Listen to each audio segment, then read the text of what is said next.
like historical philosophical question: what happens if you convince people that there is no objective morality? I'm sorry. Can you say that? Can you say that one more time? What happens historically when you convince people that there is no objective morality? Well, historically, I don't. I mean, what are you talking about? The 20th century? You're talking about like I feel like you're. What's the pretext there? I mean, say. I mean, yeah, I am thinking of the 20th century, of like this sort of Nietzschean post-God mindset of we can figure out for ourselves the proper moral frameworks, and establish for ourselves. And then, like that guy saying, some people opt out and say, yeah, I think that's all a crock. I don't think there are any moral frameworks, and I have followers. It happens. Yeah, I would say this to some extent. I mean, one of the things that would challenge that thesis and muddy the waters a bit. I mean, check out Steven Pinker's Enlightenment Now, right, which is a great book. He's a Harvard psychologist. And his book, which came out a few years ago, asserts that this is the best time to be alive, right? Post-Enlightenment society, modern, late-stage capitalist post-Enlightenment society. Less racism, less violence, lower crime rates, genocides have gone down. Like in the past few. I mean, not that there aren't problems, right? But your life expectancy, everything, morality, the sort of onset of secularism has not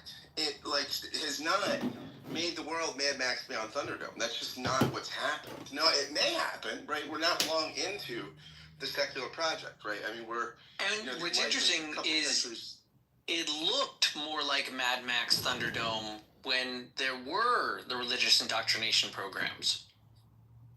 Right. We've actually civilized a bit, So I don't know. I don't think that. No, again, I don't know that will always be the case. And who knows? A couple more centuries of secularism and relativism might have really deleterious effects.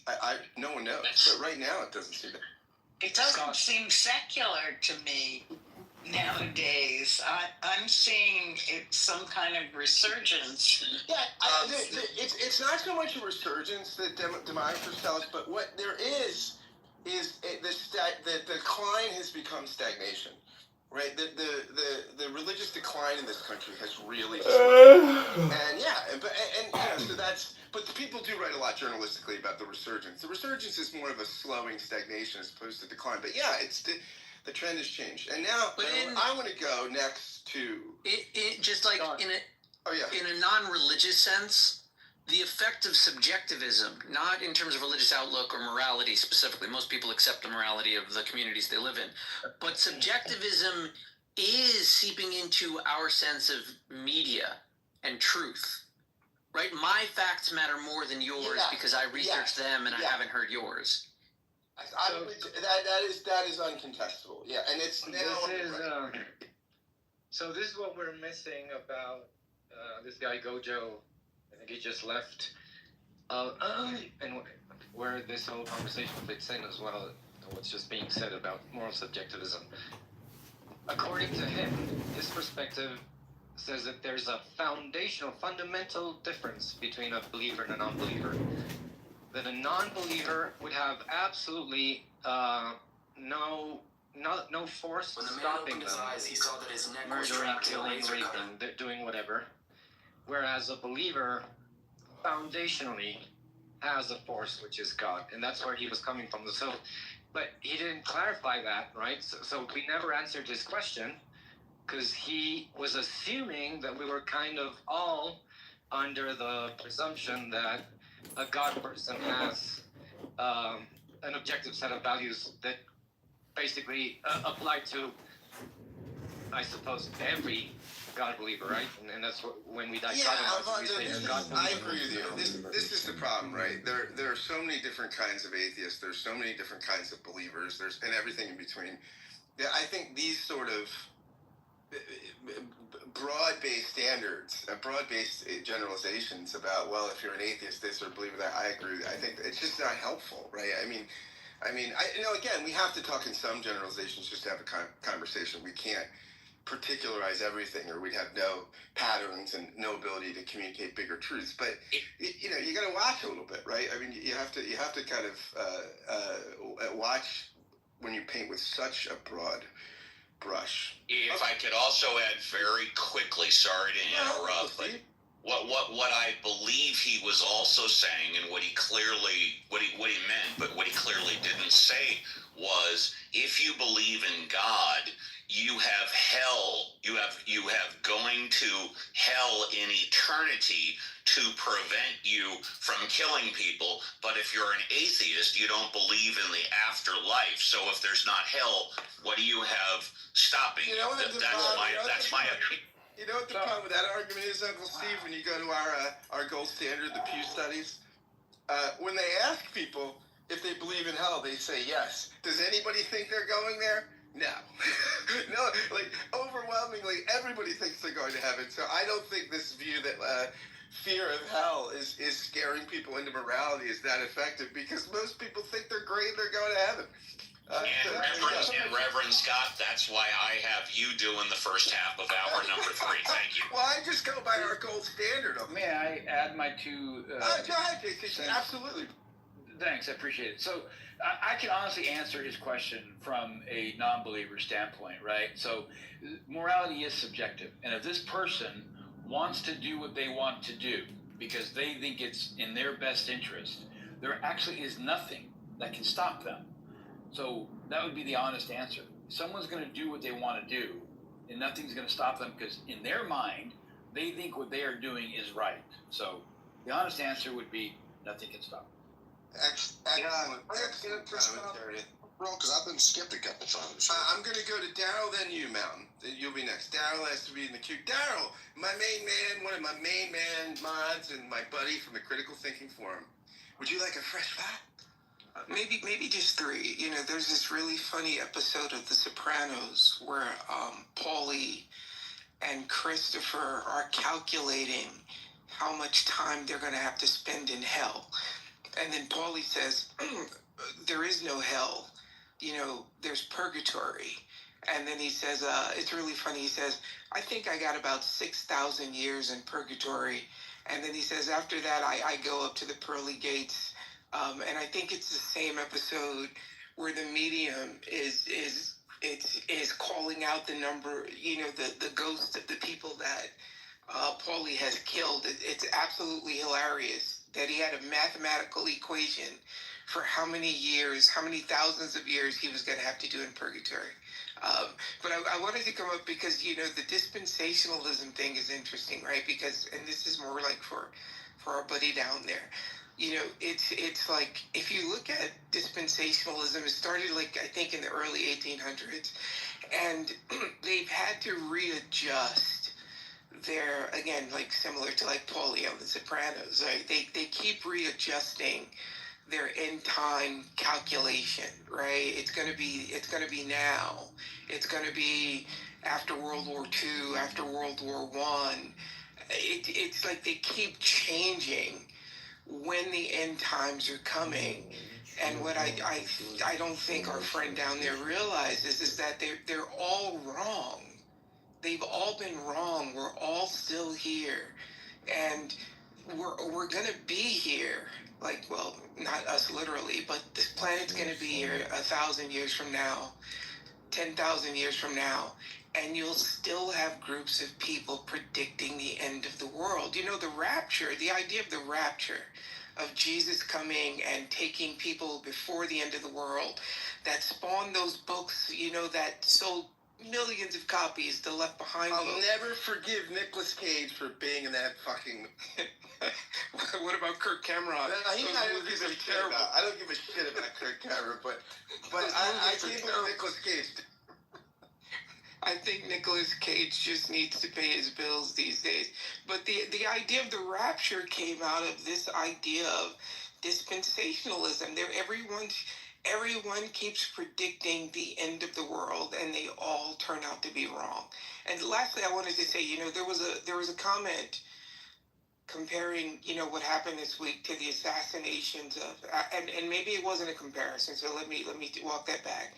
But putting what happened this week in the same vein as the killing of Kennedy and the killing of Bobby, it's ridiculous. I just think it's ridiculous. And lastly, I just want to say what I said yesterday. Don't let this distract you from the Epstein thing. The Epstein thing hopefully will not go away.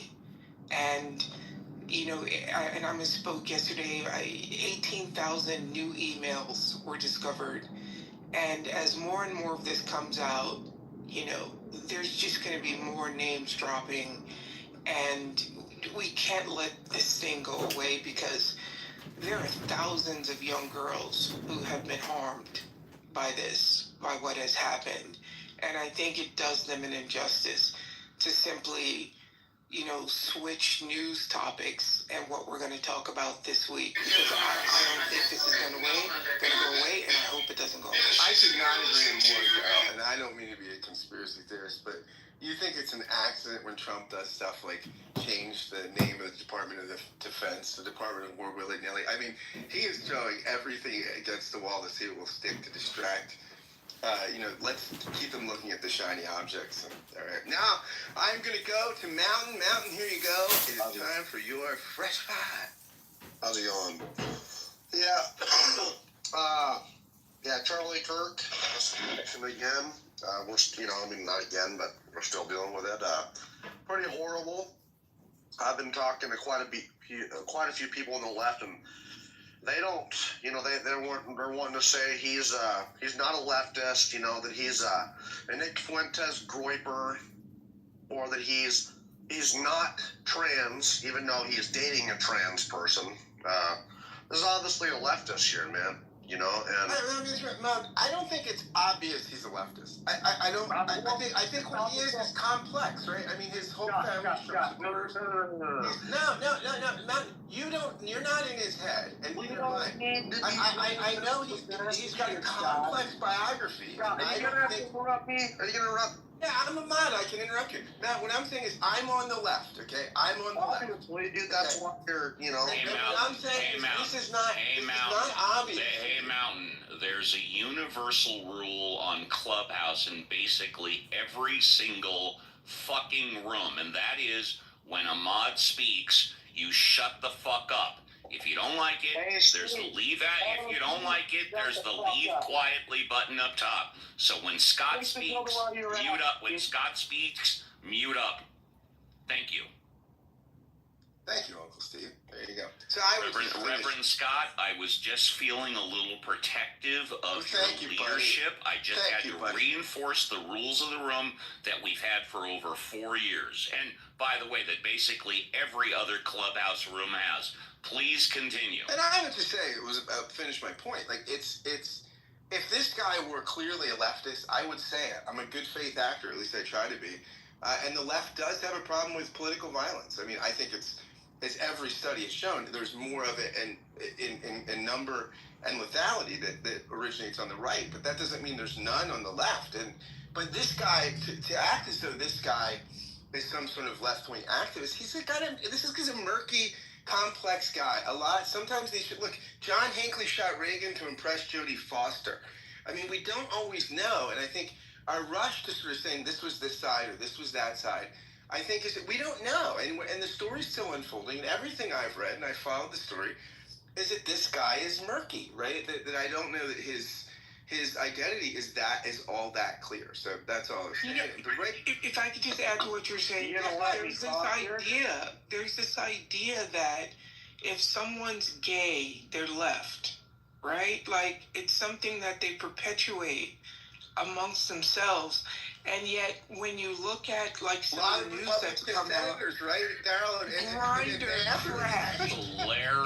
Larry Craig from 20, 30 years ago, going to totally advocated against the LGBTQ, and then he's busted in the sting in an airport bathroom trying to pick up someone who's gay. And Grindr crashed twice during the last RNC convention.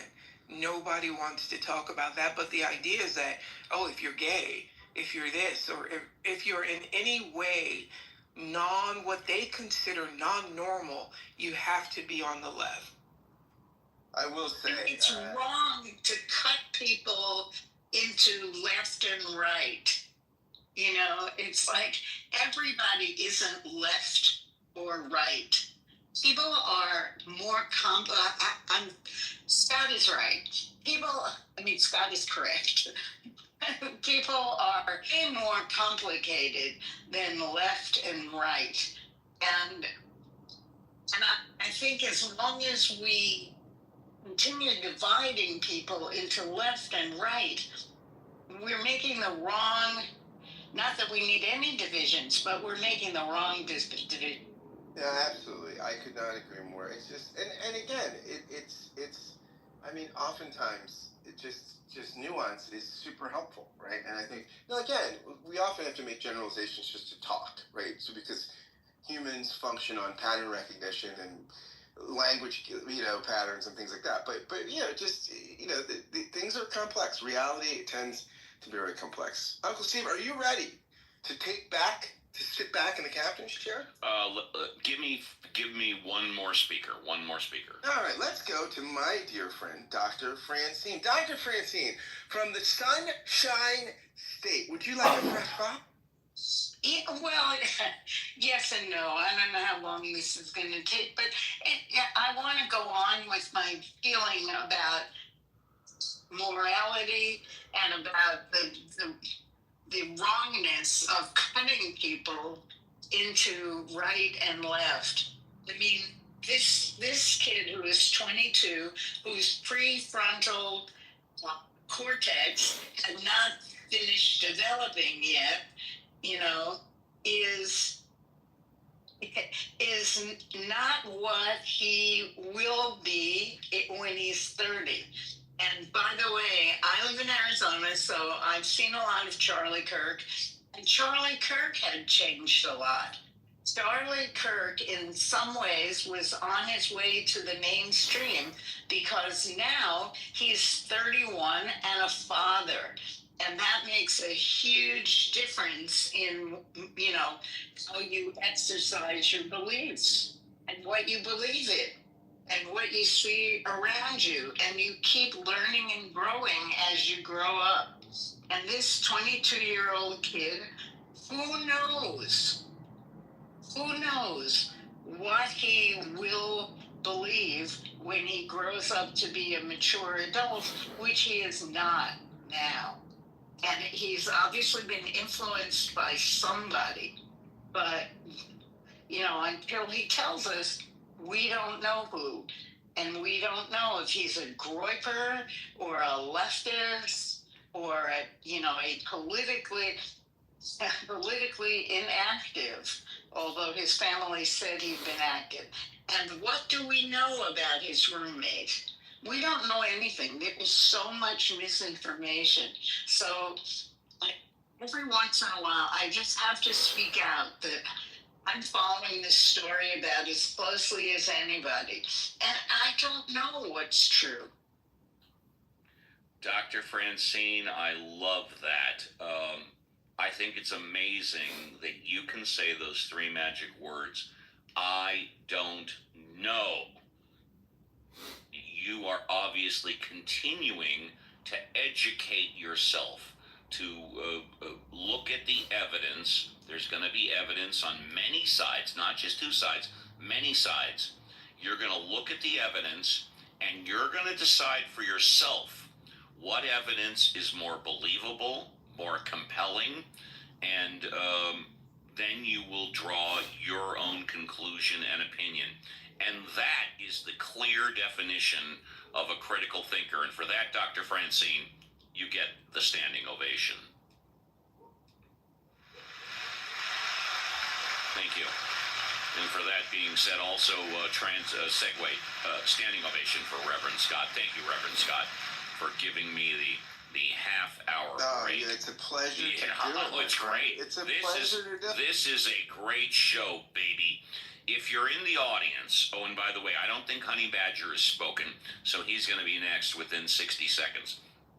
If you're in the audience, this is now the time to be bold, brave, courageous, raise your hand and come on up. Because as we get closer to the top of the hour, it's going to become more difficult, if not impossible, to come on up and give your opinion. Let's go to Honey Badger. Honey Badger, welcome back to Ask the Atheist with the Mod Squad. What would you like to talk about? Honey Badger, yeah. Do I have audio? Can you hear me? Yes. Okay. Can you hear me? Can you hear me? Yeah. There's been a lot going on. You are loud and clear. You get a fresh 5. Okay. Perfect. Yeah, I don't need 5. I just think it's interesting that, like, the divisiveness and rhetoric and all this extreme talk that is just so easily played out in the media is freaking scary. And the president of the United States is a divisive, violent man who came to the table very shortly after one of his great friends was murdered on TV and said that the Dems and the libs and the left are radical and dangerous, and that this is hate speech, dude. And this is the president. Actually, if I may say, okay. I thought I had 5. Okay, never mind. I gotta get going pretty soon because I was pulling over to talk. But if you want me to, I was just going to say the first thing he advocated for was the death penalty, but I will go on mute. Yeah, no, I agree. Sorry, I just had a couple minutes. So the thing I want to point out is I find it ironic that all these people are claiming. Like, let's just say this guy had a trans housemate, right? Let's just say this guy was gay, right? And he had a trans housemate. Okay, so a kid who came from a predominantly white Christian/Mormon society with money at a university that's predominantly white and probably Mormon, and came from a family that basically taught him to worship guns as a child, right? This guy with a strong Christian MAGA upbringing family is that easily swayed by trans stuff? Wow, it sounds like this religious freaking gun-toting stuff doesn't work. I guess it doesn't have any power. I guess it's just pretty weak and flimsy and is easily just dismissed by someone who's so strongly embraced by that kind of environment. It's really strange listening to the fucking double speak in here. It's crazy. And Honey Badger, I'm going to give you a standing ovation, not for what you said, but the fact that you pulled over to say it. Thank you very much. Appreciate that. We love people. I know you've been in the room since pretty much start a couple hours. You waited till you were in your car to pull over. And by the way, I appreciate you driving safely. Thank you. If you're in the audience, you want to come on up, please do. Next in my queue is Billy. Hi, Billy. Welcome to the show. What would you like to talk about? Hi, kids. Well, when the President of the United States says he doesn't care to bring us together and wants to blame the Democrats for the hate speech and the throwing around the word Hitler, it reminds me that it was J.D. Vance who said Trump is probably going to be America's Hitler. All right. Is there anything else you wanted to say? Yeah. It's we're lost. We're lost, and having a gun makes. Tell me why you are lost. Well, I no longer have my radio show. I was fired. I was silenced by the right wing. So I no longer have the voice I've had for the last 20 years. I did not get to say goodbye to my audience. And, most people that are fired on radio do not get to say I know, Stephen, I know. But we had a very intimate relationship, being the only liberal on a conservative radio show.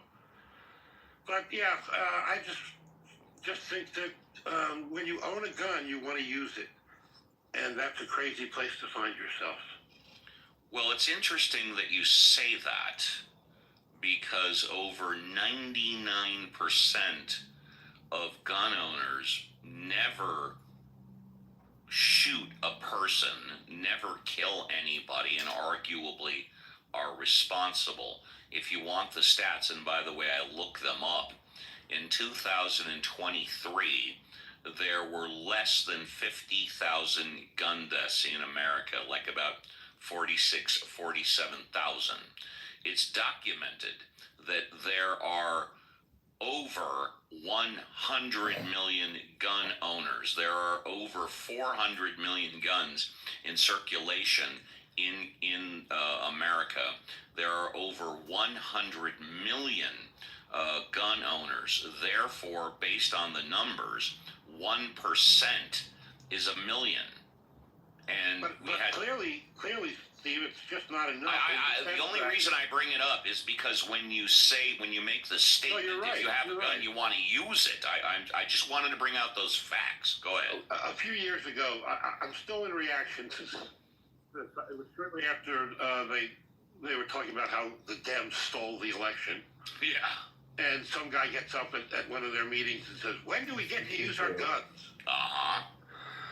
And I just find that in America today, we are willing to let people kill children and rape children, and we're just not going to do anything about it. And that's well, I don't agree with that one either. Look at the pushback that Trump's getting on Epstein. He's getting pushback from both sides. I haven't heard the word Epstein ever since Kirk got shot. Maybe that was why he arranged for Kirk to get shot. Ah, so it's your opinion that Trump manufactured this? No, it's not. It's my opinion. I can't put it past him, however. Fair enough. That's fine. I'm not going to argue with your opinion. Well, it's a fact that you can't put it past him. Not my opinion. No, it's an opinion. You think it's not a fact that Trump has the lowest character of any president we've experienced, and that he would do anything to make the Epstein thing go away? Just to be clear, now you're moving the goalposts, and I am happy to discuss that narrative with you. So we're moving on to another topic. Go ahead. Make the question or statement again. I'd be happy to respond. When I don't have anything to say about this. I'm just, like I said, like you said, I'm lost. Fair enough. And let me respond. If you're alluding to that Trump is a master deflector, I completely agree. Trump is the greatest deflector president I've ever seen in my life. Ronald Reagan had the Teflon shield. Anything negatively sort of bounced right off him. But Trump is a master deflector. But I don't think we can attribute to the lack of conversation about Epstein for the past 72 hours on Trump. I think that has to do with the media, and it has to do with the population, because this is clearly the number one story. We're all searching for information. We're all, let's say, searching out our ground where we want to stand. And once it sort of middles out, let's say it's a bad choice of words, once everybody assembles their territory, give it about a week, I guarantee you Epstein will be back in the news. But please continue.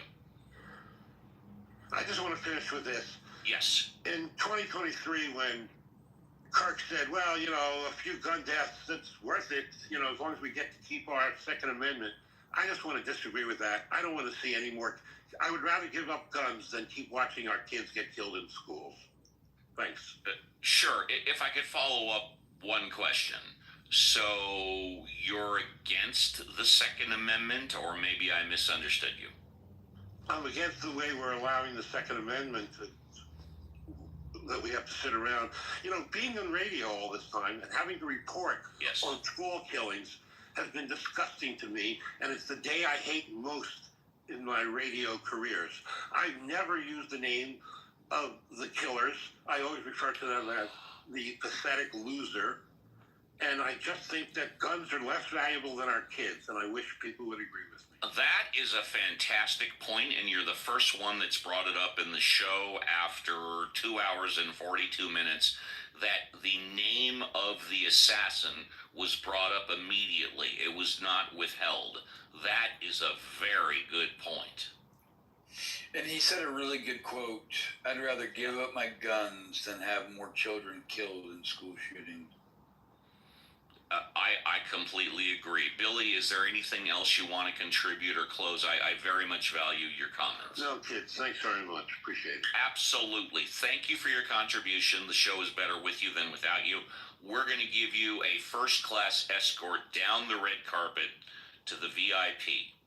If anybody in the audience wants to come up, you got literally like 5 minutes, and then mods don't bring anybody else up.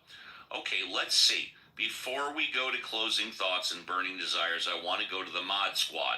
Anybody on the mod squad want to respond to anything that we've heard in the past 43 minutes? Yeah, I'd love to hop in for a minute. Go ahead. Please, go ahead. Yeah, to prior speaker a while back who was saying, what would stop an atheist that wanted to cause harm from causing harm? Well, absolutely nothing. That's what you're trying to get us to say. But I do think you left a couple of important things out, and I just wanted to state them. This show is on YouTube. Giant Jones has it on YouTube. Atheists do not believe in objective morality. Plenty of atheists believe in objective morality. I am an atheist that believes in objective morality. So the starting premise that if you're an atheist you have to be a moral relativist is not a correct starting premise. Secondly, I would say that while there is nothing stopping an atheist that wants to cause harm that's a moral relativist from doing it, historically there's been nothing stopping religious people who want to cause harm from causing it either. History is replete with examples of people causing harm in the name of God. Violence is a human problem. Attributing it to any religion, whether that religion is atheism or one that believes in God, is sort of irrelevant. People that want to cause harm cause harm. It is a person problem, not an idea problem. Thank you, Matt, for saying that. Well said. Absolutely. In fact, let's give Matt a standing ovation. Nicely done, Matt. Nicely done. Appreciate that. All right, let's see if anybody new is on stage. Okay, nobody new is on stage, so we're going to go to closing thoughts and burning desires. El Normo, do you want to take a couple of minutes with closing thoughts and burning desires? El Normo. Yeah, sure. We've been through a tough week. There were two major shootings. One an assassination of a public figure. The other a school shooting. It's just unspeakably awful, disturbing. Also had a very public execution of an innocent Ukrainian refugee on public transportation by a psychopath who slit her throat. The psychopath was freed apparently repeatedly by an incompetent judge who was appointed with the express purpose of not incarcerating criminals. I noticed, just as a side note, that people cited the decrease in crime in some cities that Trump proposed to send the National Guard to, without pointing out that crime had gone down in these cities because they'd stopped prosecuting misdemeanors. That was true at least in Washington, D.C. I happened to look that up. So in Washington, D.C., at the time that Trump sent the National Guard to lower crime, Washington, D.C. had a rate of murder 87% above the national average. You cannot prosecute misdemeanors, which adds to chaos and crime in a community, such as shoplifting and burglary and personal crimes. But you can't pretend dead bodies aren't there. You can't hide dead bodies. So it's been a tough week, and I think we're going to have to sit with what we've learned from this week. For one thing, we now have nurtured a generation that seems willing to murder people with whom they disagree, as in the case with the murder of the United Healthcare executive, I believe his name was Bill Thompson, by a creep whose name I won't even dignify by using, or by the murder of Charlie Kirk. And by the way, I would say that 9 out of 10 people know the name of the assassin and don't know the name of the United Healthcare Worker CEO. Please continue, Norm. It's a shame. It definitely is, and that's why I know the name, and I purposely didn't use it. I want to not get the bad taste of that name in my mouth. And so we're going to have to respond to this national affliction, as we need to respond to international events that seem to constitute an assault on our freedom to live according to our values. So I believe our values are under attack. And I believe, you could say our freedom, but I mean all of our values are under attack. And there is now a realignment taking place. Charlie Kirk was part of that realignment. Trump is part of that realignment. He's not the leader I would have chosen for the job, but he's the one whose history has chosen. And I think we need to pay close attention and not drop the ball. Thank you, Steve. Norm, those were some of the best words I've ever heard you say. Mod Squad, get together. Let's all get together and give Norm a first-class escort. Mod Squad! I show Honey Badger in my queue is next. Would you like to say goodbye, Honey Badger? Sure, I'll say goodbye because I'm driving again, so thanks. Thank you. First-class escort to the VIP. You only get me on that one, but it's a special one. End of Times Dave, would you like to take a minute or two and say goodbye? I think I will not talk about this week. Last week I talked about the coming weeks and months. I think I'm a scientist and I in a very good opportunity to understand believer, non-believer from the spiritual perspective, also God, and also maybe aliens because of three-eye atlas, and in this very chaotic geopolitical and American internal politics, I think understanding Bible and how the framework helped me to understand the end time and the coming event. That's it. Dave, thank you. First class escort to the VIP. And now we go to the mods who do not get first class escorts to the VIP because they have to stay on stage and continue doing the heavy lifting until the end of the show. John, would you like to say goodbye? Bye, Uncle Steve. We can come back to John if John is not available. Okay, let's go to Daryl. Would you like to say goodbye? Daryl. I would. One, the end times are not coming. I'll start with that.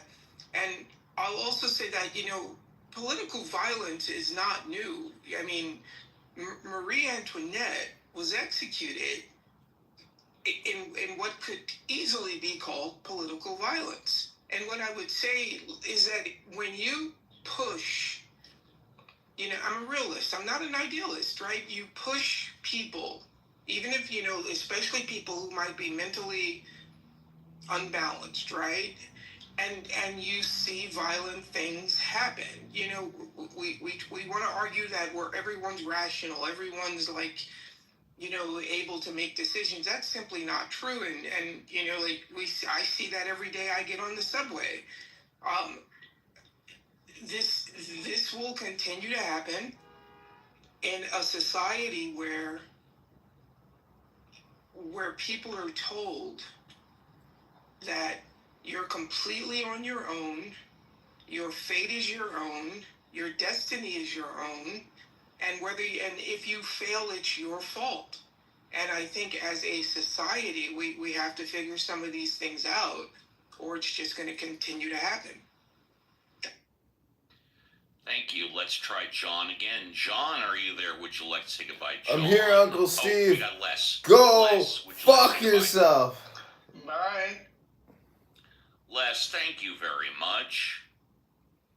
Let's go to Lynn. I'm here. Would you like to... Oh, I don't John, even know why would you like people to come say to goodbye? Uncle Steve's I'll show. just say He's not goodbye. polite. He's not nice. Thank He's a you. prick. Oh, He go sounds ahead. like an asshole. He sounds like shit. Oh, okay. Lynn, And would you like to his say goodbye? mod squad Yes. is a bunch of cronies. So, in sitting here and listening, I find myself in a really strange place because sitting in the center, I mean, a lot of people throw things right, a lot of people throw things left. I think Dr. Francine said it best. When we put people on the left and the right, we pit them against each other. And I think that's, we're failing to nuance the fact that there's personal responsibility. A lot of people want to blame the conservative parents of this supposed possible alleged murder of Charlie Kirk, but they're not mentioning the fact that these people, well, this father anyway, is the one that turned him in, so clearly he believes in personal responsibility. And that's, I think, where we need to start, is where is the personal responsibility rather than the finger pointing. And so, you know, I'd like to see a little bit more of that and a little bit less of it's this person's fault or this family's fault or this ideology's fault. Is really not, because everybody has an opinion. That doesn't mean we have to necessarily act on those opinions. And when we act on it, that is a choice we have then made. So I'd like to see a little bit more of that and a little less, it's, you know, this is fault or trans fault or whatever that we're going to blame on it. And so I do want to say that if he is the killer, I'm really happy that his father turned him in and did not, like, make it seem like, oh, we need to cover this up and be all cutesy and sweet parents that love our children into their own, you know, stupidity. So anyway, that's what I had to say, and thank you. Goodbye, everybody. Oh, hopefully I'll see some of you at Ask Young Elvis right after this. There you go. Little shameless plug. Love that. Matt, would you like to say goodbye? Yeah, you know, to everybody listening, hope you have a great rest of the weekend, good work week. And I would part with the thought that in debate, one of the things you're supposed to do as a debater is to argue against the best interpretation of the other person's argument. You are supposed to be charitable and assume the strongest version, because arguing against that will allow you to provide your strongest I believe argument. that's known as a steel man argument. Steel manning is something you can do if you're trying to make the argument for them, but I would say that's slightly separate. What I would say is we've become so fixated on winning debates that we are not fixated on the quality of our arguments when we do so, and it has made us weaker on both sides. I would encourage everybody to have the most charity for the people you disagree with possible, not because it benefits them, but because it benefits you. And if you can, try to see them as the most human you possibly can. Again, your disagreements with them will be more valid. Try to see Republican conservatives as human as humanly possible. Because you're a good person. Everybody that was doing it because they're a good person is already doing it. Do it because it makes you liberal superiority. It is 100% factual that the best debaters can argue either side successfully. Let's say goodbye to wow, Richard. profound, Steve. Richard, would you like to say goodbye? Goodbye, everybody. Thank you for a great show, Steve. Thank you. Let's say goodbye to Violet. Violet, would you like to say goodbye? Great to have you back, Steve. And I wanted to say my personal opinion of the Mod Squad popcorn song is that it's awesome. I love that. I think it's perfect for the segment. And yeah, I hope everybody has a great week, safe journeys, and I'll see everybody soon. Bye. Thank you. And Alfonso is on the phone, so let's go to Reverend Scott. Reverend, would you like to say goodbye? Oh, Uncle Steve, they say the pain of parting is nothing to the joy of meeting again. So while that's from Dickens. So while it's sorrowful that the show has to come to an end. Yes. I mean, it's because it's so amazing, but it goes on again and again every weekend, Uncle Steve. We're That's here, right. and it's a thrill to be here for our public. And I'm looking forward to next week. Just Fucking another thrilled. high energy, action packed show. Weekend of shows with my uncles. Today's show was amazing. Thank you, Mod Squad. Thank you, nieces and nephews. Hey, do I get to say goodbye? Where are you? Wait. Where are I'm at the top Oh, left. you're at the top man. left? Oh, Hey, buddy. good. I humbly apologize. I got for it. forgotten in the introduction of the Mod Squad, and now I'm getting Jesus. forgotten for the goodbye to the Mod Squad. However, that does not affect Nobody likes me to talk one to iota. slime. So I'm going to use this opportunity to say once again, a great room, great conversations, and it was brought up about, atheist worldview. Atheism is not a worldview. It's also not a belief system. Atheism is an absence of belief in a god or gods. Atheism, many atheists do not consider morality a divine decree, but a human endeavor. We must understand that and not mislabel what atheism is.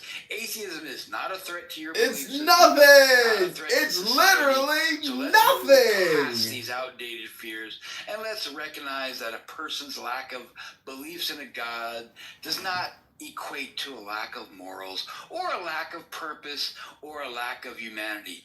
Atheists are neighbors, friends, family members. They're Hi, your doctors, your neighbor. teachers, AKA atheist. artists, and leaders.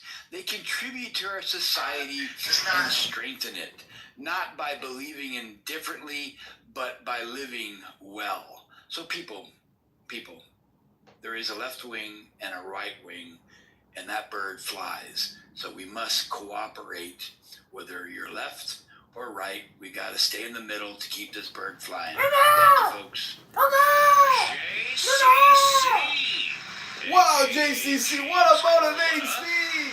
That was amazing. Unbelievable, And, JCC. fearless founder in the Atheism House, Alfonso. Would you like to say goodbye, Alfonso? Alfonso going once, Alfonso going twice. Well, on behalf of Alfonso, our fearless founder, we say goodbye. And that'll wrap it. That's Oh, wow, a the wrap. Fearless Founder. Thank you, Steve everybody. has truly taken over the Fearless show. Founders show. And we'll be back next Saturday with Ask Uncle Steve with the Mod Squad. Next Sunday, Ask the Atheist with the Mod Squad. And I hope from the bottom of my heart, on behalf of the Mod Steve, Squad. you don't have a heart. We back up in that politically correct show, everybody. And y'all can't, any other studio, any other producer, they would have said, absolutely, we're going to make sure the star of this gets the accommodation she needs. Like, but y'all, 3 black people, didn't want to get this black woman And you sure they wouldn't go reimburse her? Because that's the part that just sounds crazy to me. I mean, I can see somebody saying, all right, look, go ahead and pay for yourself up front, and then whatever, you pay for, just send it to us and, invoice us, and we'll pay you on the back end. No, Like, it wasn't part of the budget because it was, Precious was a very limited budget, and that was supposed to be their argument that no, we're not paying for nobody because it's not in the budget, and we weren't even expecting to get picked up. This is an independent film, and it gets picked up by Lionsgate or whatever. Okay. And that's what I say too. But like, all right, y'all didn't. Okay, so. Still pay for me. Like, now it went where y'all didn't think it was going, so you still gotta pay. And they did want to pay it. I think maybe she said something about it, but didn't, go hard about it, and she may have thought about it and then said more, and then that's where it escalated. Yeah. Well, and the thing is that, so the film had an original production budget about $10 million. It made $60 million, so you're supposed to increase the original budget. That's how budgets work. When you start projecting more revenue, you increase the budget and spend more too. So That's but I wouldn't know it. Well, I guess they would have projected more revenue because it was getting, rave reviews from all of these different, sources. So yeah, and I guess, that stuff that's known in the movie business. But me as just a basic civilian, I'm like, yeah, pay for her. Like, what's going on? Y'all got it. One of y'all do, if one don't, or all three of y'all could have put together. How much the fuck was it? 500,000? Well, but here's the thing. Like, for me in business, it's hard to make those adjustments in my mind just talking about it. Like, all right, well, you need to pay for me. Well, no, we have this budget. We don't have any more money left. And she might not have said anything, right? And then the more money started coming in, they said, you know what? Let's go ahead and just reimburse her something because of the fact that this. A lot of times people kill their own blessings because they go opening up their mouth and then they get screwed on the back end because you opened your mouth too soon. I disagree with that one.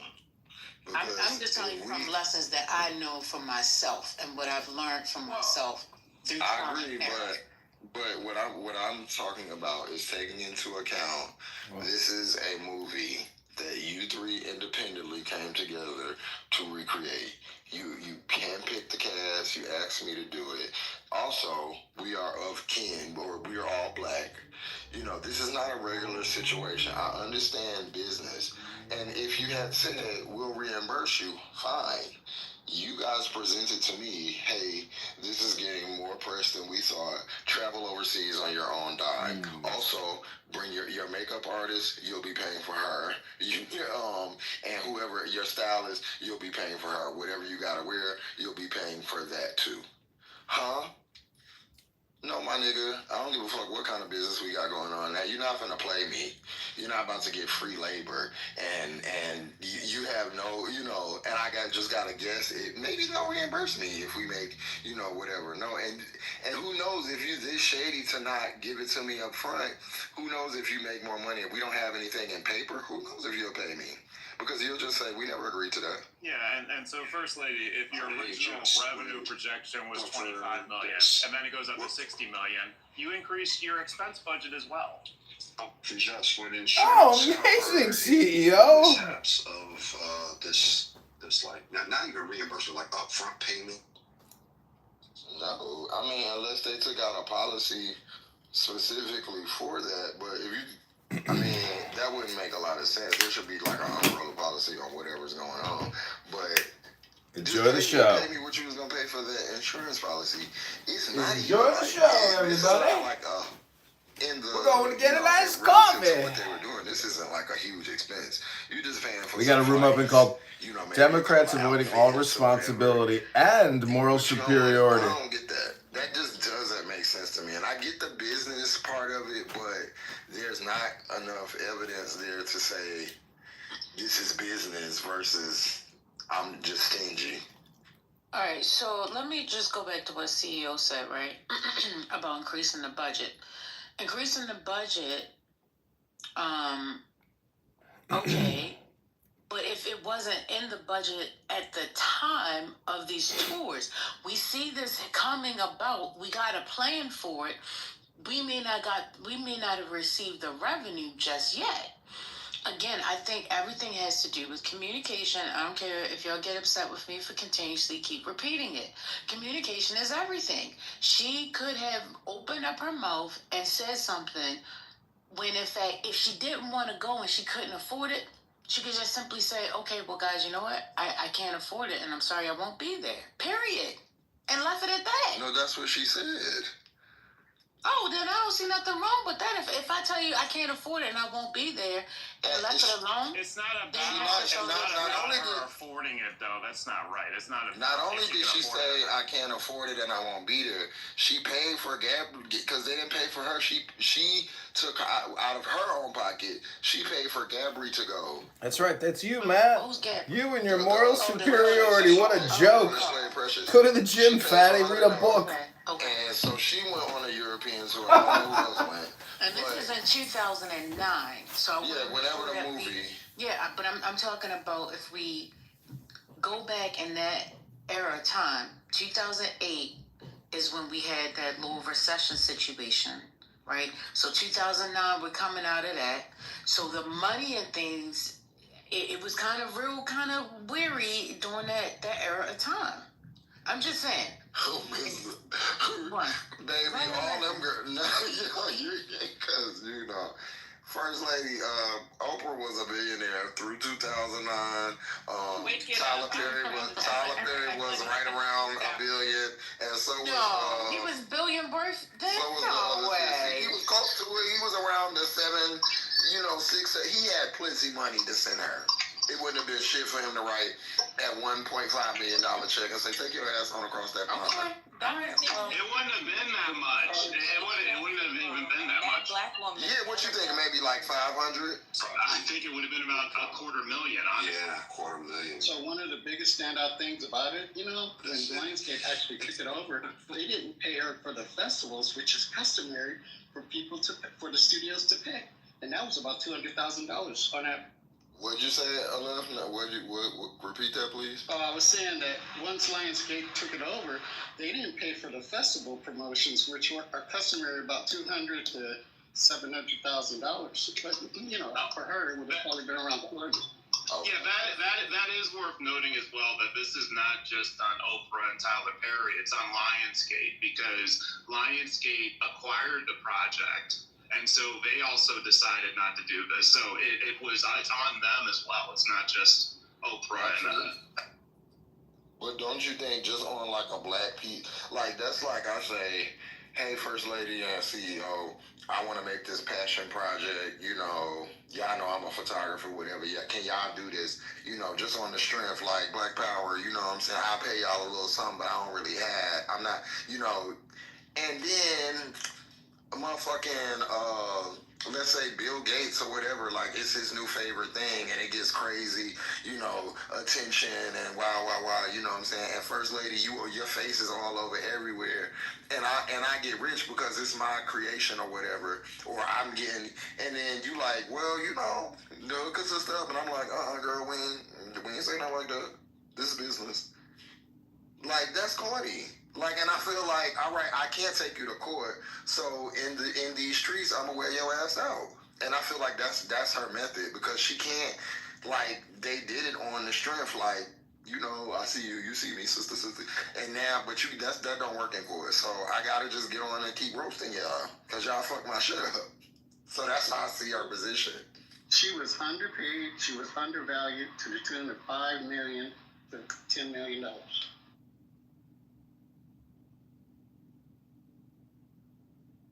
Well, it didn't help her at the time before, and it ain't helping her now. So continue, keep on doing it.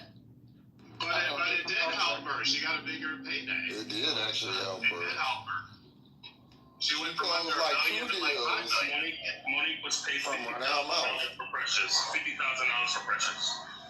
Oh yeah, she only got 50K, so and that's it. Yep.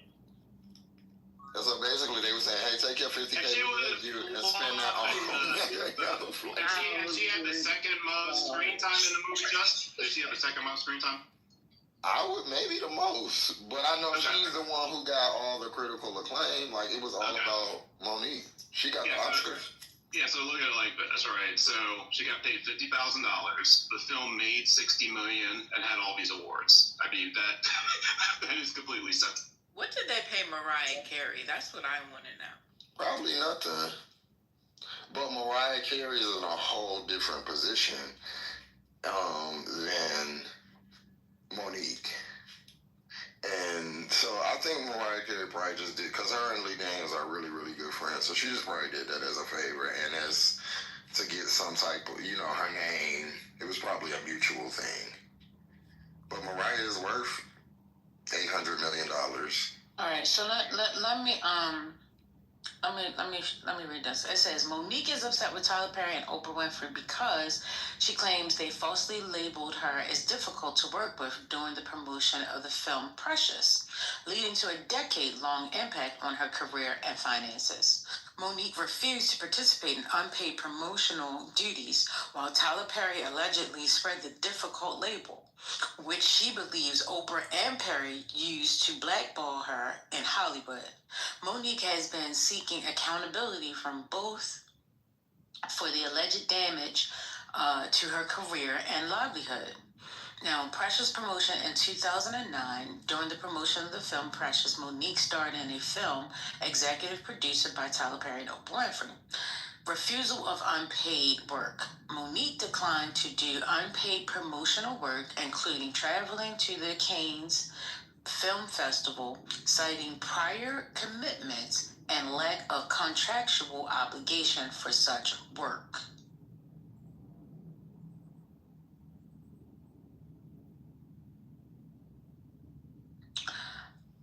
Did you hear what I said? Citing she got prior commitments. Did you read? But hold on, go back up and read. She wouldn't agree to what? Let me see what you're talking about. When Oprah accused blackball her, Monique has been seeking accountability from both of the alleged damage to her career and livelihood. What you talking about? Unpaid promotion. Okay, so that was the name of this section. It says refusal of unpaid work. Right. So that's what we're talking about. She refused to do it because it was unpaid. So Monique declined to do unpaid promotional work, including traveling to the Cannes Film Festival, she's telling them her reasoning that she's saying is because I had prior commitments and a lack of contractual obligation for such work, meaning that our contract does not require me to be there, nor do and on top of that, I already have prior commitments. That's the reason and you're why. Not paying me. What do you have to go listen to her speak on it. I got you. So not only do I have prior commitments and I don't have a contract with you to do it, I'm not getting paid for it. Right? Or like... Right, but then when they got asked about it, Lee Daniels and Oprah and them, they didn't say that. They said Monique is hard to work with. That's how the whole... I'm just trying to get the... Right, I'm about to tell you. So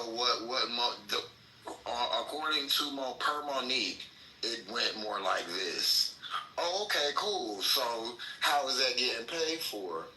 Oh, you got to pay for it. Oh, okay, y'all can't pay for it?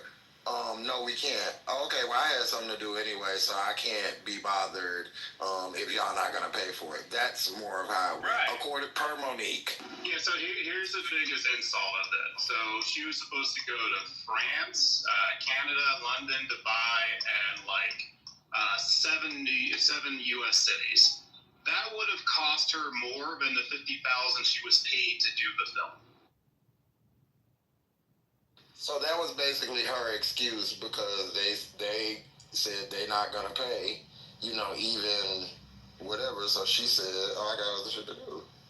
And if I remember correctly, she didn't have nothing else to do. That's what she said. You have to go in. She goes into the whole speech about what happened, the conversation she had with both of them, and kind of suggesting, well, y'all can't pay for it. I don't think she ever outright asked, hey, can y'all just come out of y'all pocket? But she kind of suggested, and they was both like, nah, we good. And it's a kiss of death in Hollywood when a black person is saying another black person's hard to work with to white people. That's a kiss of death. Yep.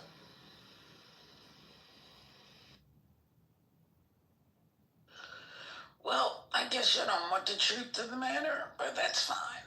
Not you don't want the truth. You can't handle the truth. That's the truth. Just give me. I mean, what do you mean?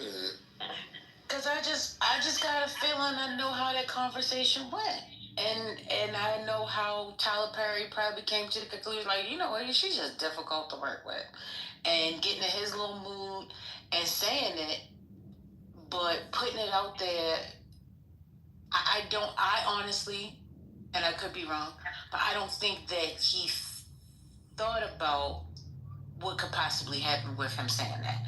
I feel like he was more frustrated with the fact that she would not be showing up. And that's therefore is why he said what he said. That might might be true of Tyler Perry at the time, but did Oprah say the same thing, Just? Did Oprah say that as well? It's supposed to be Oprah. Well, she had the biggest beef with. Oprah knew First Lady. Oprah would know that. But and then there's another piece. Hold on, First Lady. It's another piece with Oprah. So you may know this. So Oprah, I think she went on Oprah's show one time, and then she said Oprah called her, and I don't know when exactly this was, like the timeline. I know it was around this time, but I don't know where exactly it falls. But she called her and said, "Hey, Monique has like a interesting past where her like mother, her family and shit, and her brother, I think, molested somebody. Something happened, like some weird shit. So I think Oprah called her and said, "Hey, I want to have your family on the show."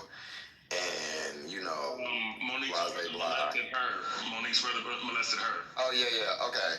And so she said, "Yeah, but I don't want my brother there or whatever." And I think they agreed to it. And somebody could correct me if I'm wrong. I'm just going by. She didn't want his mother there. And it was her mother. Somebody she didn't want there, and Monique came, and Oprah brought him out anyway. Yeah. Even after she said, and it was a real like fucked up situation, and she was like, "I don't want to." So what happened was is that Monique's brother molested her, and was estranged in a family. You know what I'm saying? And Oprah brought the brother, the family, and Monique on the show without Monique really knowing. Imagine that. And Monique already had a previous conversation with Oprah saying, "I don't want to," you know what I'm saying? So that's fucked up. Yeah, so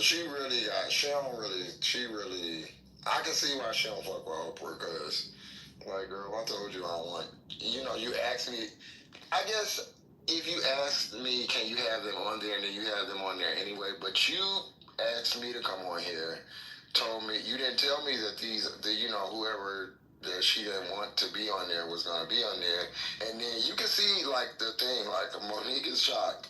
Whoever the person is comes out, and, she she behaved, but you could tell she's shocked. It's a gotcha, right? Did she pull what's that man's name? A Murray on her? Did she get up and run off? No, she stood. She like held her composure. You kind of wouldn't have knew anything. Like, okay, it's one of those things where if you go back and look, then you can kind of see because you know what to look for. But at the moment, because it was already like kind of an emotional thing, you don't really notice it. But the way she says it is that, and I mean, Oprah never denied none of this. So she said Oprah called and asked, can I have these people? And she said, I don't really get into this, but you can have certain ones. But it was somebody specific, the brother or the mother, and she didn't want them to come on there, and Oprah did it anyway, and it was like a surprise in the middle of the show. So that's her first. I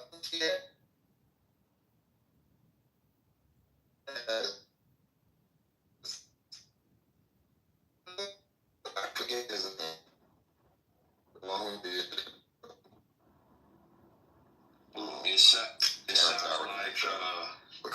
It sounds like Oprah or the producers bitched out, and they didn't want to tell that person, that family member, well, we gotta uninvite you because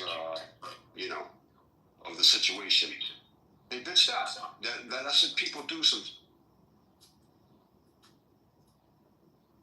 Well, now you bring a family. If you bring up like if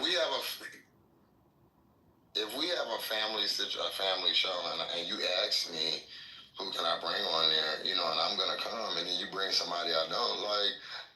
I may behave, but when I leave that show, I'm never fucking with you again. Because bitch, you try to set me up. And that's what I'm saying. That's a fact. And that's what I'm saying. That was bad practice for the producer of the show or the host for not following the directives of the subject guests. It's just like, what are you doing? Oprah production? What the fuck are you doing? Sure. I don't know. I know everybody like Oprah, but Oprah got too many bad. Now, I don't care about no damn Oprah. I'm just trying to get to the business. So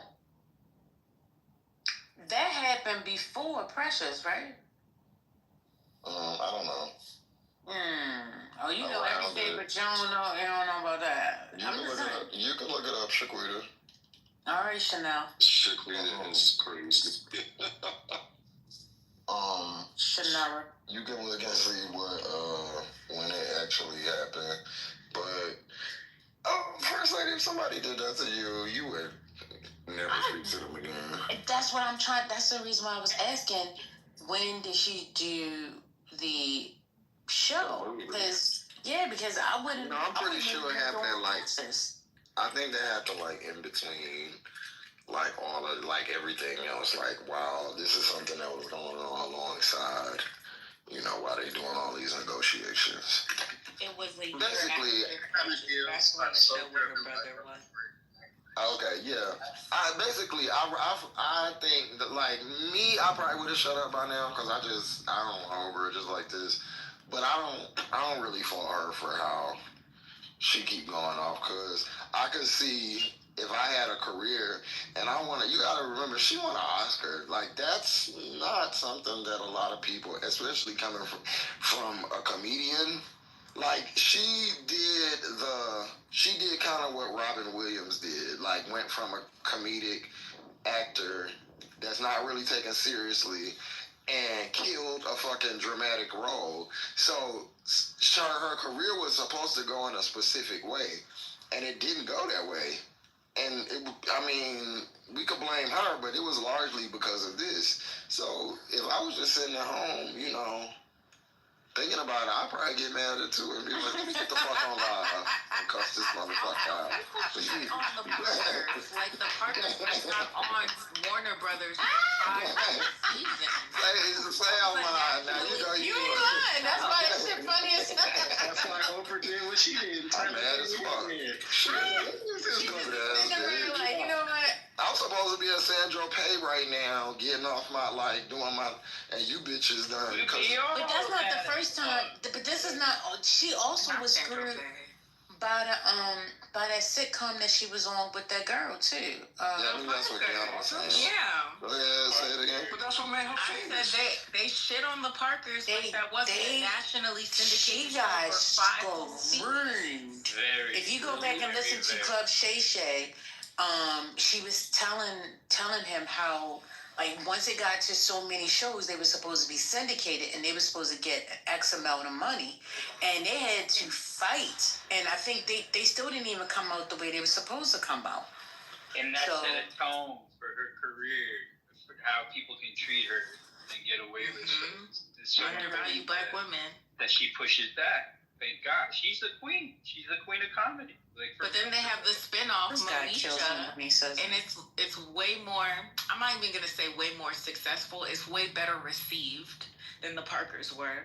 And it's literally a spin-off of it literally was birthed from the success of the Parkers, was Moesha. Yeah, yep. What? Yeah. Parkers came from Moesha. You didn't realize that? It's a spin-off. No, I thought. Yeah. Wait a minute. Hold up. The Parkers was first, though. No, it wasn't. No, Moesha was first. No, I mean, Moesha was way before the Parkers. Yeah, Moesha. That's what I'm. Yeah. The Parkers is a spinoff from Moesha. Sorry. Yes. Right. Yeah. Yes, that's why I was like, wait a minute, huh? Because do you say that girl's name is Suki? What you say her name is? Culturally. What'd you say? What was the question? The girl, her name is Suki. Sukiana? The girl that was in the Parkers. What's her name? She can sing a little bit. Not Tempest Bliss. Okay. What's my girl name? That's not her name. Countess. Countess Ron. Yes. I love me some Countess. She's silly as I don't know what. She is so funny. But yeah, she was in Moesha because she was friends. Mount Sitter, yeah. Eat it up. I watched the episode today. What's that boy she was dating? That boy, the one with the bald head. Did he die? He did die. Mm-hmm. Wait, no. He didn't die. One that kept coming in the house and taking their food, he died. Oh, no, you talking about... No, I'm talking about... I'm pretty sure he died. Hakeem. Hakeem. That's not who I was talking about, but yeah. Hakeem? Who you talking about, the dude from Sticky Fingers? Yeah. Sticky Fingers ain't dead? Yeah, that's who you said ballhead. Who? Wait, Hakeem died? Yeah, Hakeem was sick, wasn't he? Oh my God! Ain't nobody said that. Hakeem been gone for a minute. You know who you remember when Romeo from Santana, you talking about Mr. Santana from from Steve Harvey. Yeah, when he died. Yeah, that was crazy. Took my man away. That was supposed to be. We were supposed to get married. Wait a minute. Was that the one he got picked up?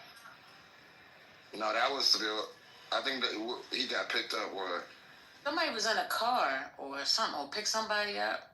How did he die? I forgot. I think he got killed, right? Yeah, he got shot in the car. Okay, he got shot in the car. Well, wasn't that around? Didn't Bill Cosby's son get killed in a similar way?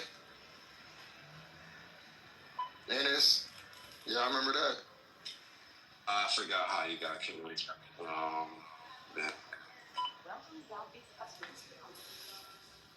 I mean, but look, at the end of the day, you know... Snickerdoodle and Ron was saying it was a robbery. Oh. Yeah, but about Monique, at the end of the day, I think she had a case of defaming on her hand. Because at the end of the day, you start telling somebody or telling the industry, oh, that person's hard to work with. You're fucking with their money. Like, nah, you gotta see a judge, homie. We going to court. Like, I'm not going for this. You're not gonna be telling people I'm hard to work with, knowing damn well that's gonna affect my income. Well, if it's a true statement, then... But okay, cool. If it's a true it's statement... not defamation.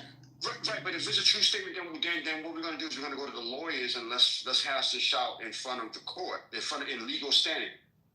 So if it's true, then we'll find that out. But you know, you go ahead and say it, then I gotta sue you. What the fuck? That's my money. Like, I'm not supposed to just shit bricks now. I'm supposed to just do nothing. And let me tell you, she's better than me because I would have been like, Tyler Perry, are you a sissy? And I'm about to tell the world how you gay, and you don't want nobody to know. Hold on, Coach Lee. You said you supposed to be defending Tyler Perry. You said you was gonna go work for him. Okay. You remember? You was like, if Tyler Perry call me right now, I'm going to work. If he paying right, but nobody going over there for free. Nobody right. Not paying good with that long ass chin. You said you was gonna be in a yacht. If he expect me to come work for any type of regular fee, I mean, I'll still go, but I would be taking pictures of his chin all day. Oh, God, not a shit. The first lady, like, look at this shit here. Look at this shit here. So Netflix only paid her, what, $500,000 when everybody else, including the white comedians, they got way more money for their special. So question, what does Stephen Colbert get? Because he just got signed. What is his shit looking like? No, that's not a fair comparison. I don't give a damn. I'm talking about a black woman. That's not a fair comparison. I'm dealing with black people. Listen.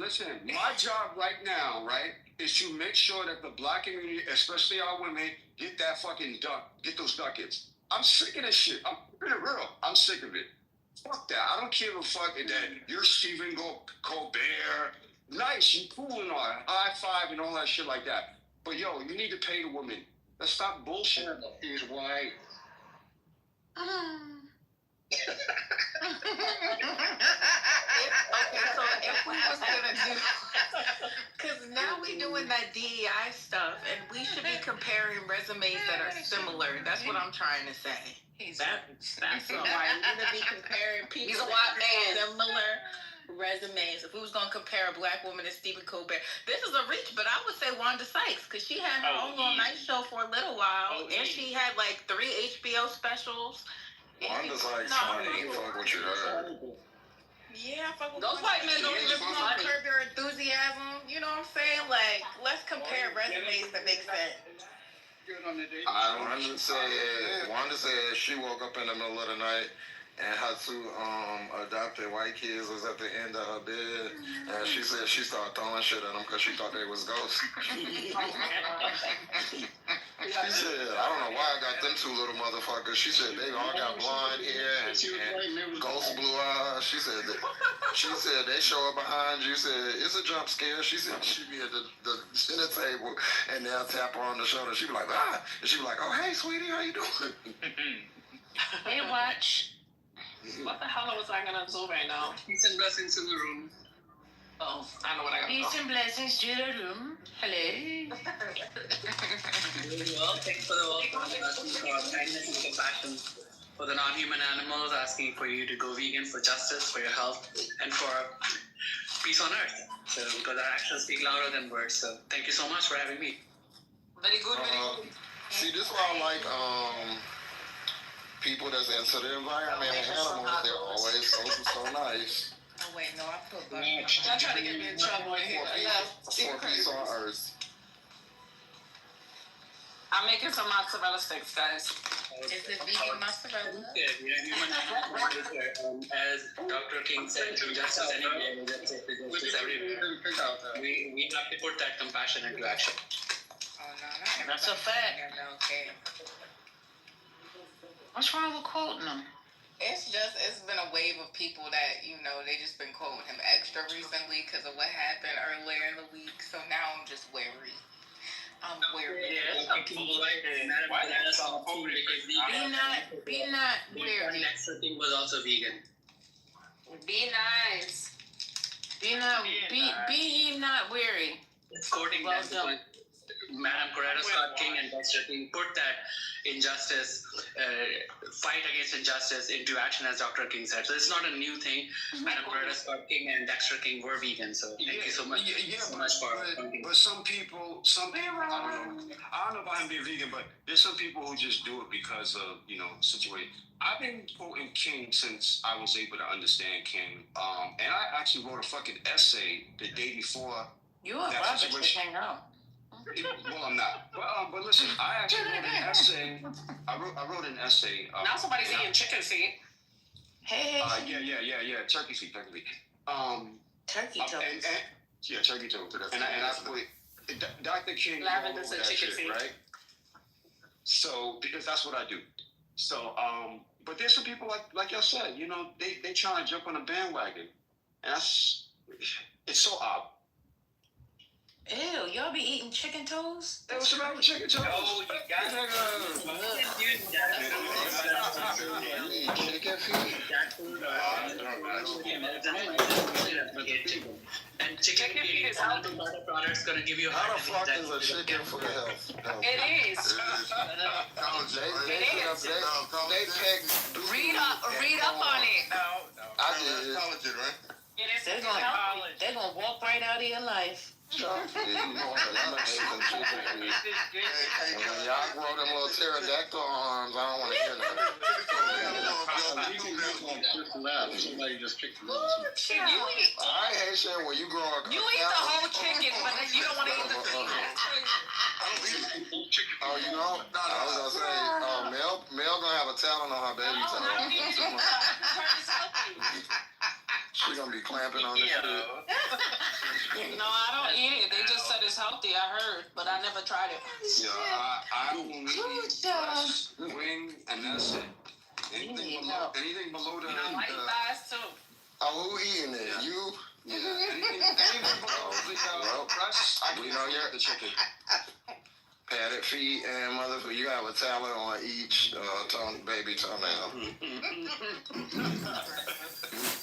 Just where Maury, you start perching on chairs and shit at work. They're gonna have chance to leave. They use them That's all right. We done had enough of this nigga. What happened? I said, y'all need to be careful because they use them to make bone broth. So, because they're full of collagen. Yes, that's why. Thank you. What is that?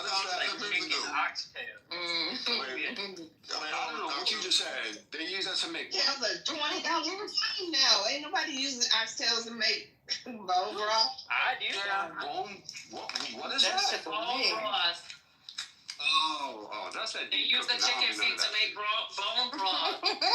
I don't do none of that shit. I do. You're absolutely right, Sandra. Baby, when I tell you I ain't never purchased nothing called broth.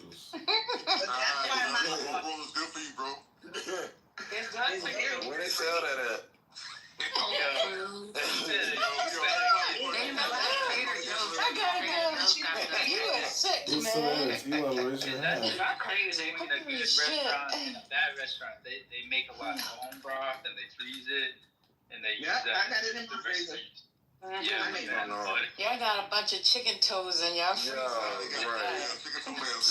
You get them They don't have talons. Put the nails on them. No lavender, don't make us none, baby. It's okay. That's all right. Save No, it you for cut somebody. the toenails. And when y'all, Some people eat it, or some people just drink when the the broth. skin on the bottom of y'all feet start getting thick, like a pad, and y'all start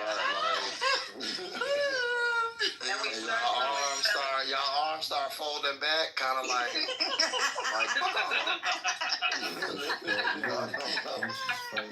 walking around. okay. And we're collecting That chest start poking out. I don't have no wrinkles. You need help. I don't have no wrinkles. My face is not falling. I'm doing good. But I'm eating the way I'm supposed to eat. No, I'm just playing. I just never had that. Which one? I ain't got no wrinkles and her face ain't falling. You're Like, fine. I don't really The face, when your face hangs. You got no Big Mac. I don't eat no pig feet. I don't eat nothing. When you need a facelift. I'm not eating the foot of nothing. Now I might eat. I eat a people. I'll suck a people toe before I suck a. You don't eat pig feet. Oh, come on, Ray. Hey, Ray. You like the class. Eldorado, I know. What the fuck?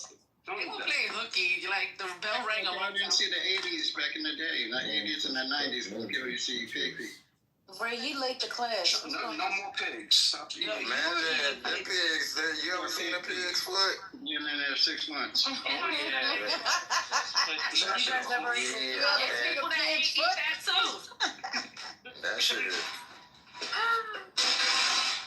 I mean, is that a slave food? Is that something that black people made out of like the store? They brought that stuff to California. That's Shout out to them, because I would have said that same knife that you took to cook that. Just go ahead and stick me with it, because I'm not eating that shit. You better cut some watermelon with that knife after that. I mean, I definitely would have been one of the. I would have got ate up by sharks. Oh, wait a minute. We need to regroup. I mean, we need to recap this week. Because I want to know about next week. Wait, so, my sentence. No, continue, finish. No, go ahead. I'm distraught now. Okay, I guess you're gonna tell me first lady eat shit. Like you did. he told water. Reprieve. He said water, eat shit. So I saw on Friday y'all went from not liking a person to then liking the person to then hating the person within a matter of 3 hours. Wow, that was bipolar. They all did it. Or every last one. Kiana. Let me see. Water was here. Who else? Ray. Y'all know who I'm talking about? No, I'm still waiting for the last message of you telling me what PCR was going crazy in the room. I put it in the back channel. Oh, okay. Let me got into the first time. Ray, who I'm talking about? Me? Myself? No. Jay Maddox. So, is he in a group or is he excommunicated? I need to know. Y'all remember Jay Maddox? Let me ping him in. Let me see if y'all can remember him. Nah, we good. I want to get some chicken foot bone broth, so Back channel me. Whoever know where to get it from. You talking about? I know there's a place in the Bronx that has them. I don't know about Atlanta. You talking about Black Wall Street? Is that what we're talking about? Jay Matic, Black Wall Street. Yes. Yes. You don't remember him? You don't remember Jay Matic? He moved out to fucking yeah. I wasn't in here for that because I would have been like. That's the dude that he's from Oklahoma and he kept asking about Lincoln. Right, yeah, that slow nigga. Y'all went from not liking him to liking him to not to hating the boy. I will say, well, he didn't vote. He didn't vote for Trump. He said, but he also was dumb. This week has brought Omari to the very top of the worst MAGA list. Wait a minute. You guys had a beautiful conversation the other day. Oh, fuck that bitch. One second. Wait a minute, Haitian. Wait a minute. Let me get clear. When I left yesterday, y'all, it was so harmonic. What happened? That bitch funny. Yo, just that nigga like that's the one that's the singing nigga, right? No, Omari. Yo, that shit was crazy last night. See, this is what I'm saying. Y'all can't have certain conversations without me, man. Oh my goodness. Yeah, I'm gonna I wish I still had the picture. Why'd you I didn't do it. He did it. The room on record? Yeah, it should be on 420. Look at Mel. But you guys don't be getting the time right. I don't like going through fucking whole hours of. Nah, I wish I would have had the picture, Haitian, because it would have really been funny had I had the picture. I know y'all ain't never see the picture, but I lost it. I'm just letting y'all know we got a new person coming on stage. Uh-oh. His name is Gary. Okay. Hey, Gary. Why you like... What did Gary do? got a pink ticket, that's why. Hey, Gary. How are you, Gary? Happy Sunday, Gary.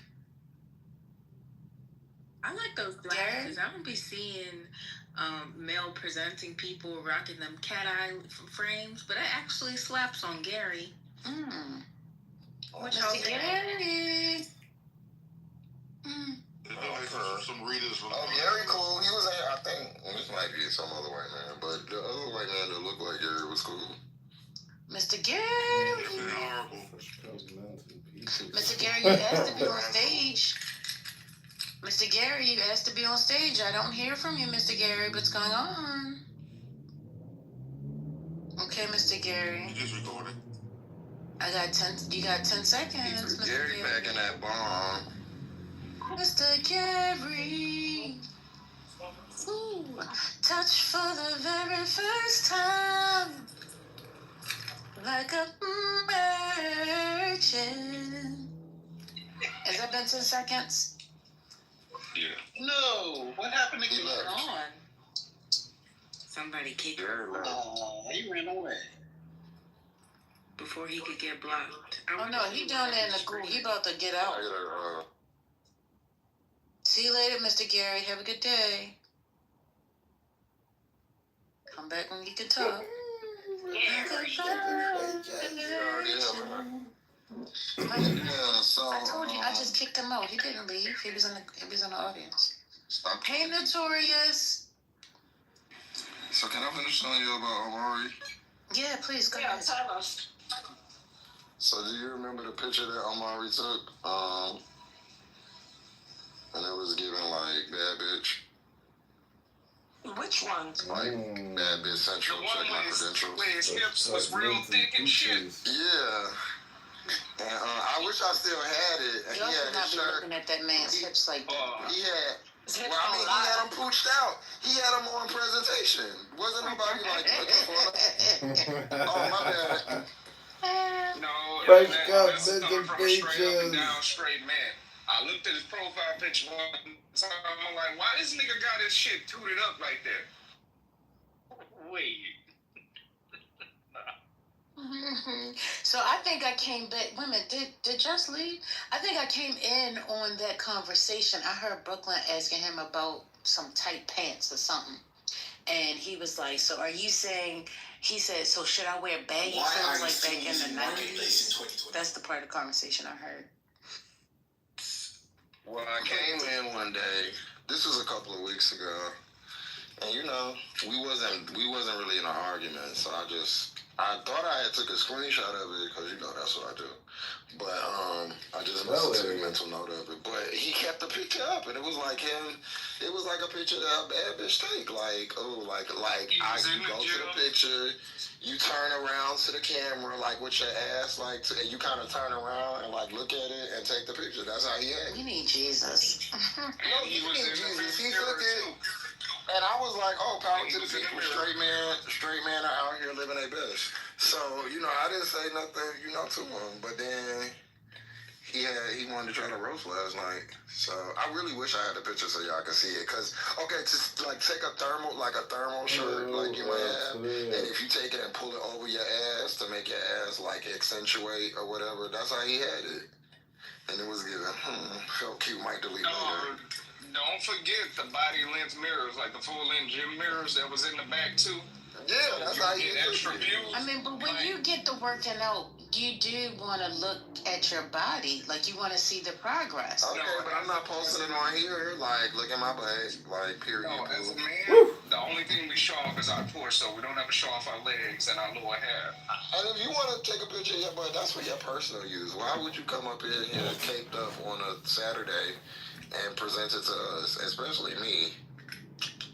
Not me, bro. So that nigga has some childbearing hips. I ain't gonna lie. I don't have the picture, so it'll probably die. But if I had that picture, he's talking about I deleted it because I once you mentioned it, I saw what you were talking about. Bitch, you saw it when you pulled up to that picture. That's why you took it. You was like, I'm caked up today. That's exactly what he said before he took the picture. Like, bitch. Yo, play that certain mix loud when he comes in for him, bro. Yeah. To the remix. I'm ass for that. You know them days when your ass look good in some pants, first lady. You be like, oh, period, let me. No, I wish I had glutes like him, though. I do. I wish I could do his glutes. Oh, Mama J. He good, first lady, he good. He got a nice little round tushy. Yeah, I wasn't checking, sorry. So you know the picture I'm talking about. She know exactly what he's talking about. Period. You said something about him when you said call him Big Booty. Before you called him Big Booty, this PTR.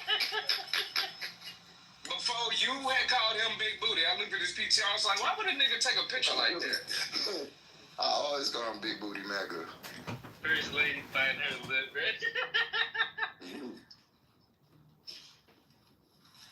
No, I didn't. Y'all not gonna be friends no more? Nobody was with his friend. I don't mind. First time affinity to me. Quit setting up play dates. I know, Water. So y'all not gonna be cordial no more? Probably not. That's very hard for me. Maybe like when I. All right, I'll ask you in like a week or two. I would talk to him in Deborah's room because I like watching Deborah drag his ass. Because he flip-flops like a politician, and Deborah pays close attention when he's here. I don't, but I like it when Deborah backs him up.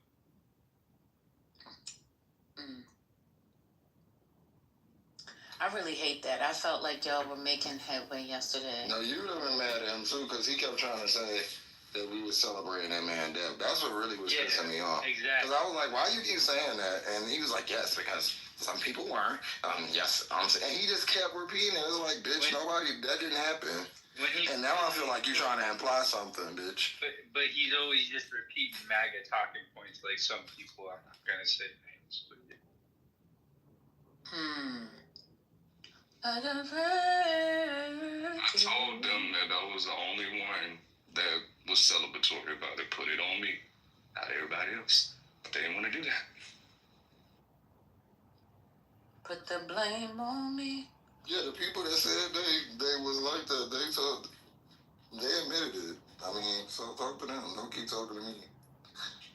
But that's the reason why yesterday I kept trying to say, let's not talk about what's happening out there in the world. Let's talk about here. So then you could be specific, you know?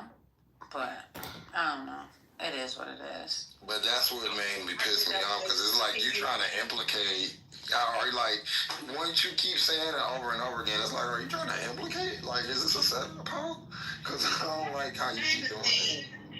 If they keep saying it over and over again, it makes it true for them.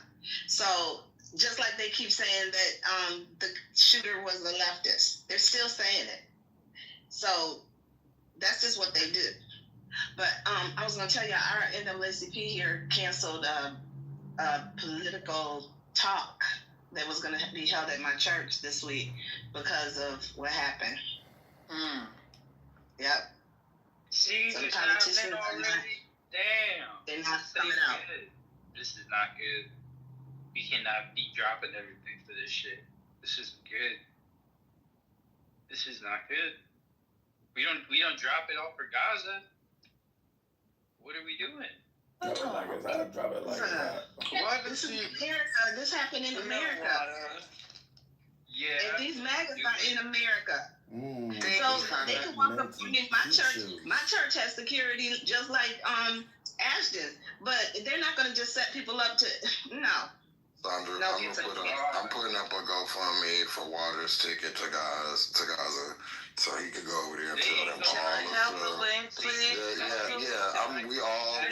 We gonna make sure you get out there, and it's a one-way ticket. A one-way. Listen. I bring you on a boat. The slow way. Return trip, bro. Don't worry. I got it all set up. I just want to. You should have went with Greta. Hold on. Say one right. I got some news. Hold on. Did y'all hear that there's a bill being proposed for your passport to be revoked if you speak out against Israel now? Yeah. That's what they're talking about. The driver's license, dude. Bro, that's you every day. Well, y'all better shut your mouth. There's gonna be a bill proposed just for opening up your mouth soon. See, you can't even shut it. Buy me a ticket, Jess.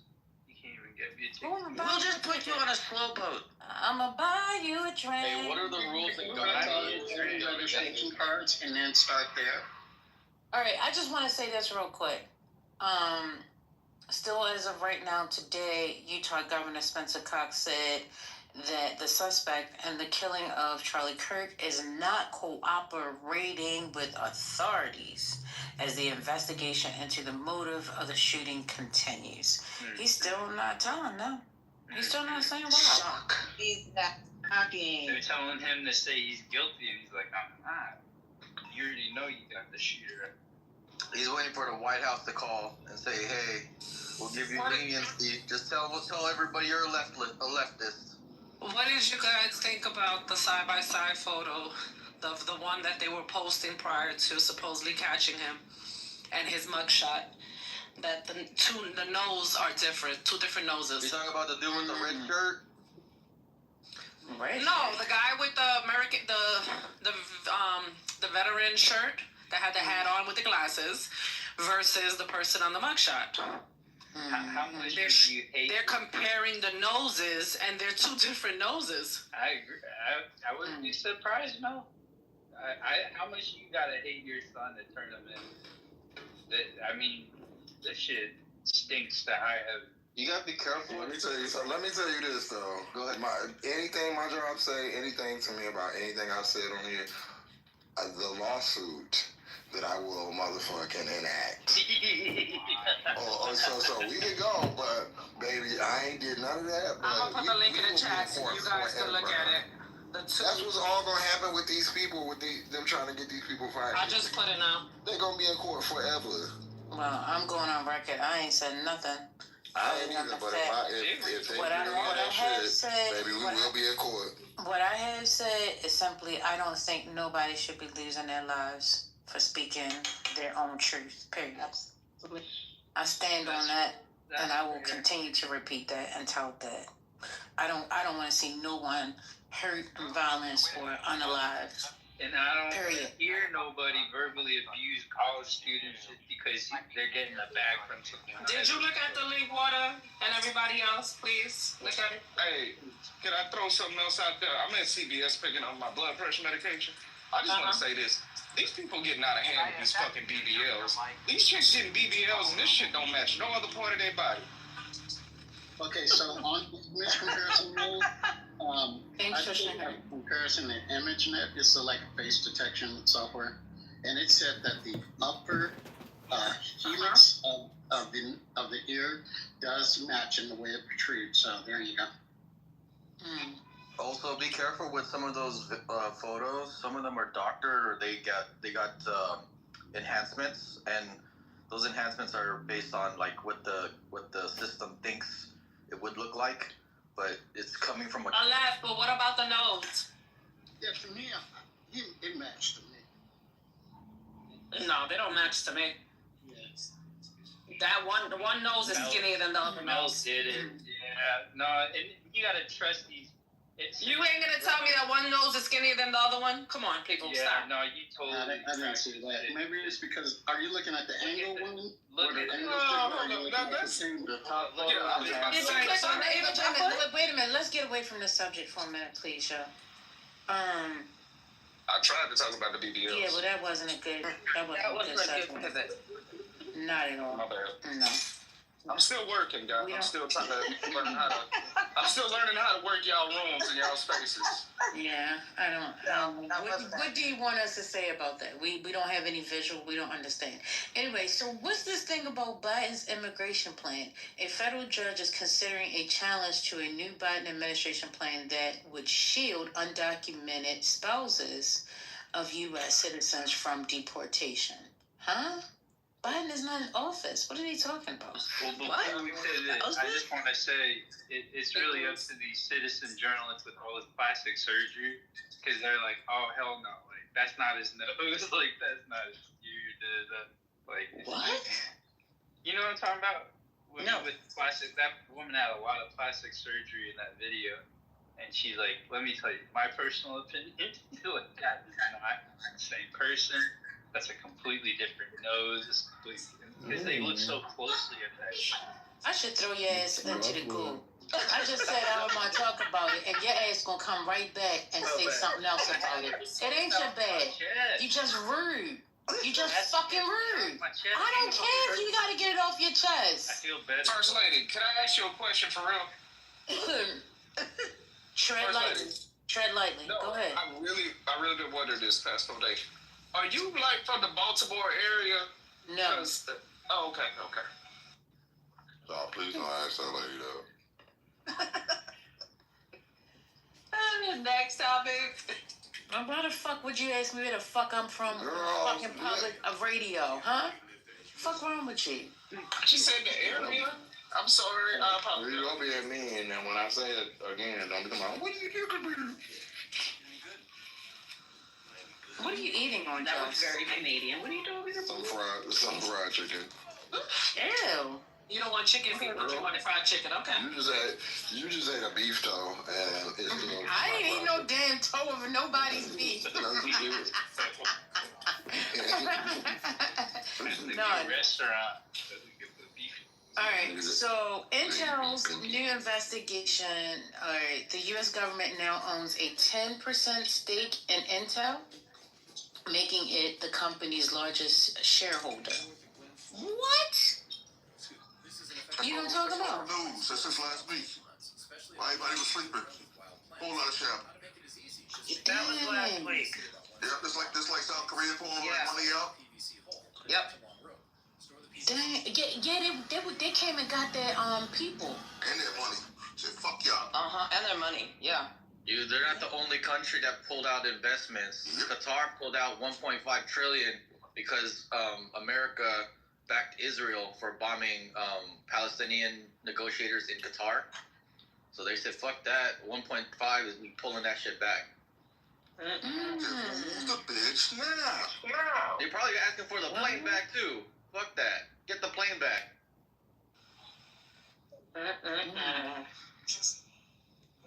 So it seems that the Boston Celtics won their 18th NBA championship with dominant 106-88 victory over the Dallas Mavericks. That was this world news tonight. Watching news in China. What's going on? Yeah, what the hell? What? Where you got that from? It's not Your VPN on. It's football season. What game you watching? Because they won 2 years ago. I'm confused. What about Crawford? We gonna talk about that or? Indiana won this year. She picked up her old iPhone 8 and just started reading. Next breaking news she gonna have is the Indianapolis Colts selected Peyton Manning with the first pick in the NFL draft. Right now, the Cowboys, the Giants, and the Sixers are going to the championship. Look, Right now, the Giants and Cowboys that's all are that matters. That's all that matters. We're not fighting. All right, NATO has Well, the announced Giants plans. and the Celtics evidently have a scrimmage game coming up.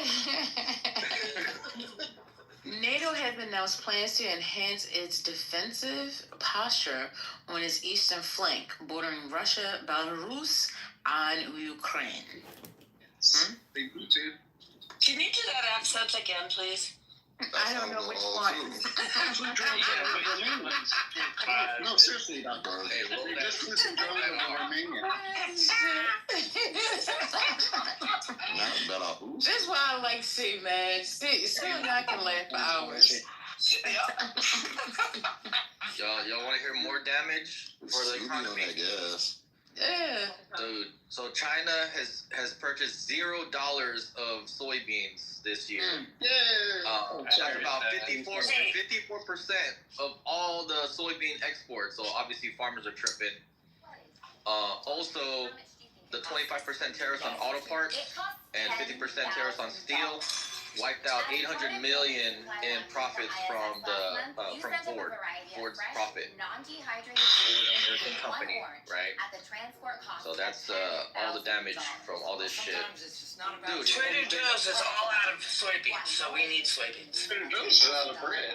One thing you learn in the military. No, really? When we went to Sioux in LA, but it was West Side though. Oh, yeah, they only got them in yesterday. They were out all week in the valley. Okay.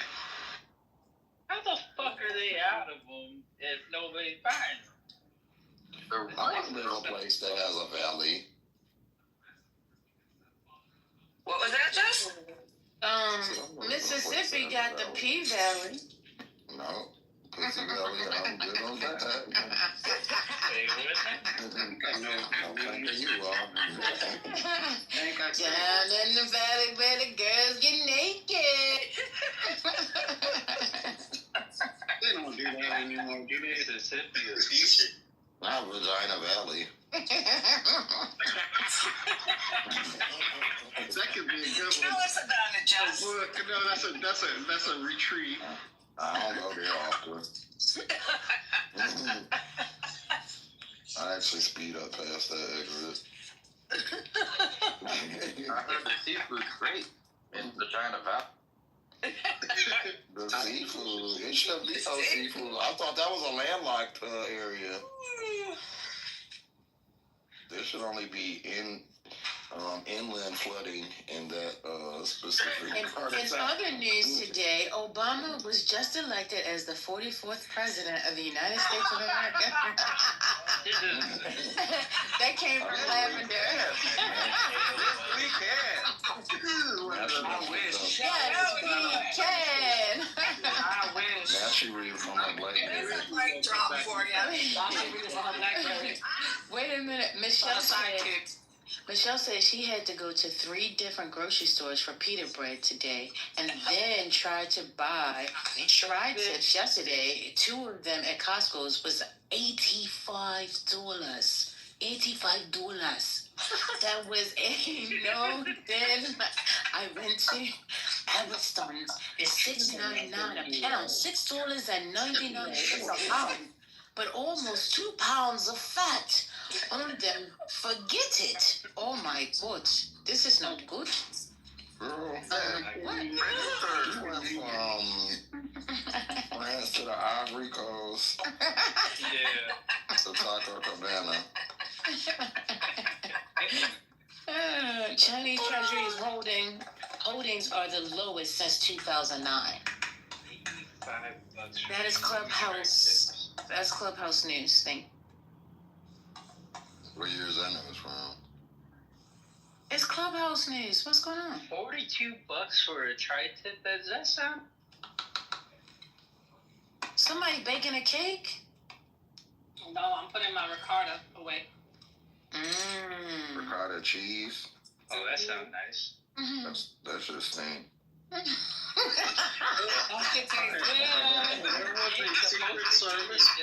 was a Secret Service employee. He didn't want to say that. When you asked him, he was like, ricotta cheese. Breaking news. The Secret Service employee was fired for making negative comments about Charlie Kirk. I'll put the link in the chat. Who was fired? Secret Service employee. Oh, shit, really? Shit. Y'all better shut and they up. haven't fired Cash Patel. What the fuck? That Secret Service is saying the truth, that this shit was staged. Yeah, I agree, Mel. Is that what he said? Wait a minute, y'all. Stop All right, I'm gonna go buy my blunt. I'm just like, What? She crazy. Wait a minute, I left. I'm not clicking on that link. You got What does it say? Matter of fact, you know what? Forget it. I don't know. Okay, it says Secret Service employee who celebrated Charlie Kirk's assassination put on immediate leave. Why was he celebrating? God. Why would he do that? How was he celebrating? Why? What's happening? maybe some of the people are happy. Now we gotta ask another question. Why is Fox News? What you say? Social media. Everybody had one. Oh my God. And glazed. Oh my God. What is happening? Let me clutch my pearl. Part of our legal system. There's a video clip. No, I'm just trying to figure out. Oh, you want to play it? Okay. Somebody played a video clip, please. Oh, great. Just a... Hold on. My phone got 7%, but maybe I got enough to play. Okay, welcome to Political Correct Cinema. Okay, so Go to cinema. I would give you right around. As we await that, CB Collins working her story. Her sources on the ground there on this story as well. She is also live on the campus there, Orem, Utah. CB, what do you have for us? Hello there. Dating back to the Ottoman Empire. Hey, Bill, good morning. So, as we just heard from colleague David Spud, the suspect has now been identified as Tyler Robinson, and we are hoping to learn more about who this person is at this news conference. But we heard this morning President Trump seem to suggest that a person close to Tyler turned him in. What I'm hearing from one federal source, I just got a note from it, is that Am I playing the right thing? Enough is drunk. I left. They talking about shit that we know The video that's attached to the article, but I haven't vetted the video. Ain't that some shit? Motherfucker! Tell me fucking playing this shit. The video's at the top of the article. If it doesn't work out, then don't. I got something to play. All right, play it. Politically Correct Cinema.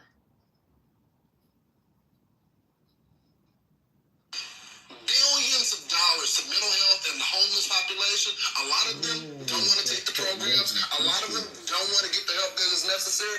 You can't give them a choice. Either you take the resources that we're going to give you, or you decide that you're going to be locked up in jail. That's the way it has to be now. Or involuntary lethal injection or something.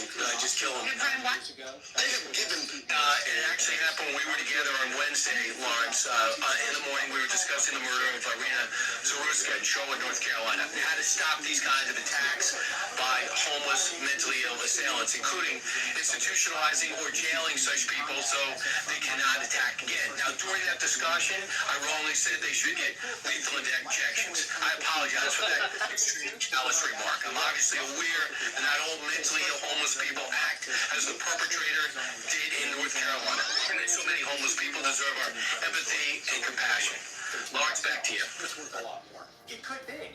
My bad. Back to you. Take care. I go 11 grand on it. That's all I can go. If you do 18, I'll take it. Oh, my bad. I said that homeless people should be legal. So my bad about that.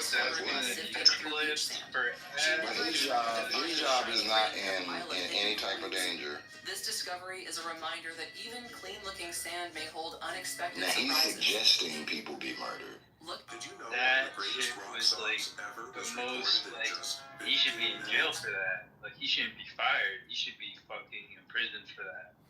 That was a call for genocide. The dominant Yeah, narrative in lethal America injection is to white anybody people are that you evil, see on the white street people go. suck. Like, We what should be the ashamed. fuck on a public news outlet? That's egregious.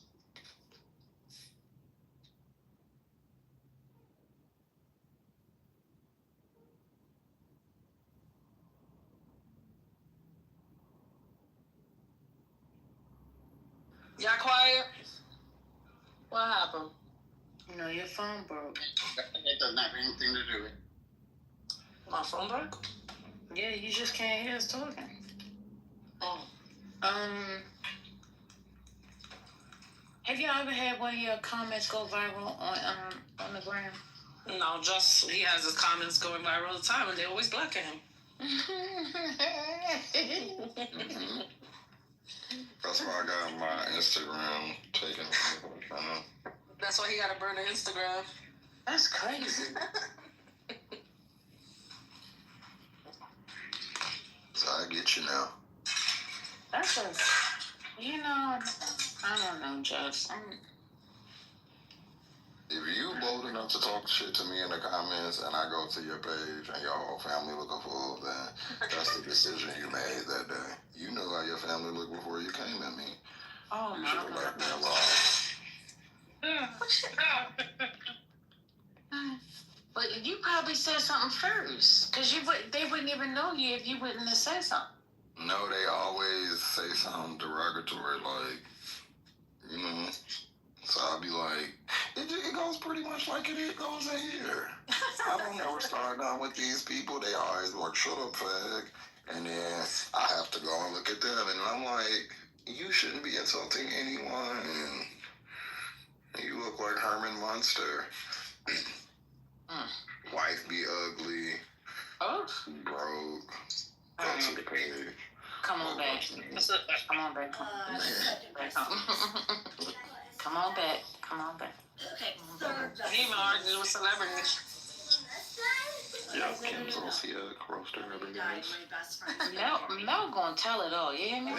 He gonna tell it all. Yeah, he told me. He told all of us. So y'all just don't remember things. I always remember things. I remember things all the time. I remember him saying this.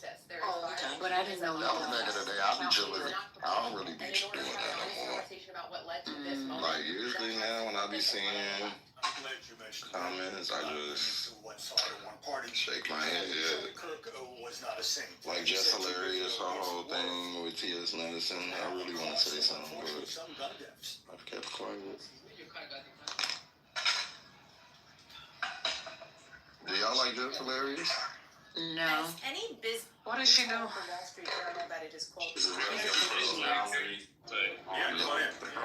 She's a comedian. Well, I know she's done it for something else, but I know her from just. Was she so you remember when Snoop Dogg said he was watching, I guess, some cartoon with his granddaughter? It was a lesbian couple, and he said he didn't know what to say to the granddaughter. And so T.S. Madison was like, well, Snoop, I don't know what I think he said he didn't know what that was. And so T.S. was like, well, you have lesbian couples in your videos, so you clearly know what it is or whatever. So then, Just Hilarious was like, why are you even getting involved? Like, you're not even a lesbian. Like, that's not even your thing. And they already don't like each other. So T.S. Madison said, why do you always be coming at me? Is it because everybody be calling you a man? And so you want to take shit out on me? And she was like, don't nobody be calling me a man. Man, TS Madison went to that girl comments and just she recorded it, scrolling down. It was just so many people like, that's a nigga. That nigga showed to be having fun. Man, y'all can't tell me that's a man. That's what everybody was saying. Just hilarious. It was so sad, because I don't think she looks like a man at all, but apparently a lot of people do.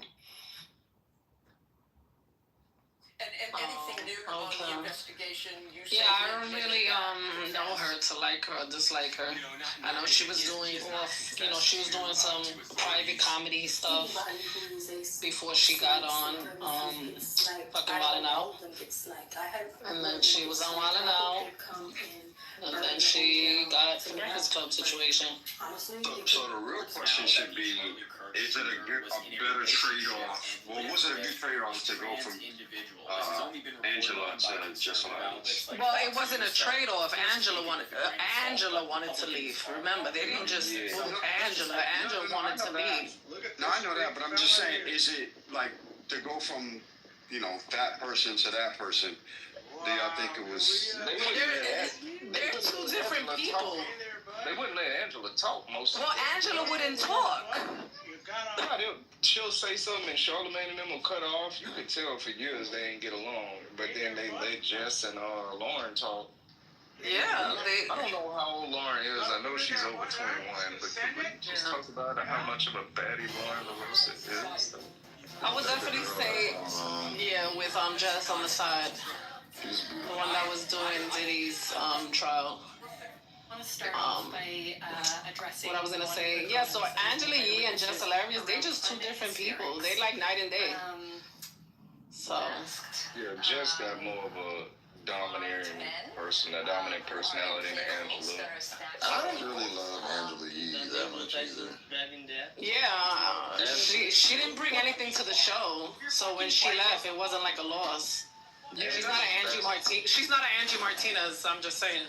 Angela Yee's best highlight of her entire time on The Breakfast Club was when Birdman was there. I knew he was going to say that. What questions? But you know something about Angela Yee? I think she's like a lot more intelligent especially than those two. And so I think the show was just beneath her. I'm gonna keep it real. It was just beneath her. She's intelligent. I think let's get that shit. No, I agree. She's intelligent, but she doesn't really have a voice. It's like having an intellectual. You understand? Like, I'm gonna speak for myself. I'm gonna have a voice on this show. I'm a part of this group. She never had that energy, so that's why they were able to just shut her up real quick, because she would be submissive and shut up. Unlike the two women now, they are very vocal, and they're gonna do what they do, and they don't care. They have their opinion, and they'll deal with the backlash later on. It's like having an intellectual on the Real Housewives of Atlanta. It's like, they might be smart as fuck, but they don't fit. Angela didn't fit on that show, I feel like. So, like, now, when I catch the show, I'm like, oh, this is good. It is what it is, but I don't miss Angela. Sometimes I do wish Charlamagne would shut the fuck up. I mean, not to say that you don't have points, but sometimes he just goes too far. Sometimes his points get lost. But it's his show, but he just talks too fucking much. Like, you never hear from Enough. Not that. This is not DJ enough. Like, I meant to say Envy. But yeah, it's not that. Because that's not his gift either. His gift is not speaking. Right. He's a DJ. Y'all guys work the mic if need to be, right? So Charlamagne is the voice there, and that's why he overpowers everyone. Yeah, but enough is Envy. Sorry. Envy is all his light-skinned New York DJs. Not Capri. Capri's the man. Listen, it's not that Envy, right? It's not old enough. It's not experienced enough to speak. Like, he definitely has the same experience as fucking Charlamagne. Like, come on, bro. He got kids. He's married. Come on, bro. Envy sound like. Envy is good at speaking up on shit that's in his wheelhouse when it comes to That shit. shit always just sound like gangster shit. Like, oh, I got this big, I got the, I got the Draco, and all that other bullshit. Man, he don't be saying shit, bro. I'm just keeping it real. So what I'm saying is that Charlemagne, prior to Breakfast Club, this was what he was doing. Versus Envy, prior to the Breakfast Club, he was a DJ, so he really never had to speak. Unlike when you're at the Breakfast Club, so that's why he lays back. If you see him, he's very laid back. He's just like whatever. And Charlemagne does more of the talking. He'll throw a question here and there at the artist, but he barely speaks. I think my biggest beef came with them is when they have conservative people on there and they just really let them get all their shit out. I'm like, why don't y'all challenge them like that? But when a liberal person comes on there, they get challenged more. Correct. I agree. Like they let Candace Owens just come on there and spew poison, hate-filled rhetoric. Not hate-filled rhetoric, but like, you know how And even when Trump's Trump's daughter-in-law that was there? Yeah, they also let her just go off. I'll just be like, man, y'all need to. I need the Charlemagne that was on the Wendy Williams show. I need you to come back and challenge her like y'all was challenging. It's their core issue. They don't have nobody. Well, one thing about conservative people is if you challenge them hard, like they challenge people, they won't deal with you.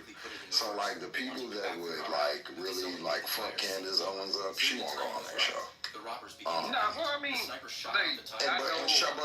I feel like Charlemagne could do that. He just has this whole, and this is a whole thing about a lot of Democrats to be cordial and seem pleasant. I just don't give a fuck about seeming pleasant or nobody liking me at the end of the day. Bitch, can you answer the question or no? They cool with Angela Rye, right? I was like, this would have been great. Hey, as a surprise, here's Angela Rye. Get her. Yeah, get somebody on there. But Charlemagne could do it, but he just won't. He like, I don't understand cordiality. That's so stupid to me. That's what happened when you. Cause he done got fired so many times. He knows how it feel not to have a job. I feel like he is 20 years in. He got the position now where he is the show. So hit him. Preston. I love President Republicans. That's why Ray wants. They never have answers. Ray's like, we want the old Charlemagne back, but that Charlemagne ain't gonna work in 2025. There's gonna be a whole bunch of lawsuits and people complaining. They're already complaining about what he's doing now. Well, you remember that the rapper, the real big girl was like, yeah, combination, I'm suing Uber. I'm sitting there like, boy, in the year 2000, Charlemagne would have got on your ass. One can take it home. No tools are allowed. Literally, like, I just be sitting there like, I feel like I'm a man without a country, because a lot of times I just be like, what is the world coming to? Fingers and rub them on the ice. Many try but fail and give up. Charlemagne is just, I don't know. And then I really didn't like when he went on that dude disrespected them black women. What's his name? The comedian. Andrew Schultz. Yeah. And then instead of him holding the Anonymous people. You said brilliant niggas? First lady, excuse me. We don't know which way to go. 11 times you take the You were talking about brilliant idiots, Schultz and Charlemagne. Yeah, when he said that shit about black women, if you get into it with a black woman or a Puerto Rican woman, then they gonna punch you in your face and all this other stuff. And then a whole bunch of black people was like, you shouldn't be disrespecting black women like that. And then Charlemagne bitch ass went on there and was like, when did we start holding comedians accountable? Like, he never can stand on shit. He's such a pussy to me. We're just anonymous people. We don't know which way to go. Somebody who isn't in our conversation should be like, man, you disrespectful. it's the new show. Depending on the situation, yeah, we're gonna punch somebody in the face and cuss somebody, and what's the fucking problem? That's a problem. That shit is annoying. I'm serious. Like, everybody got a fucking temper, and you don't know what you're gonna do when you upset. So here's the crazy thing. The crazy thing is I've seen enough videos, right, of Karens. You know, no disrespect to anybody named Karen, but I've seen enough videos of Karens going crazy. I've seen enough videos of white men losing their shit, ready to swing, down. I mean, they get knocked out eventually, but ready to throw down on anybody and whoever, right? And nobody ever mentions that shit. No one ever mentions that shit, except for Dr. Richie. You know, he does that on his show. But nobody actually, for the most part, mentions that shit. And so him bringing up black women, like, why are you even bringing that up? Why are you making that statement? Trolling.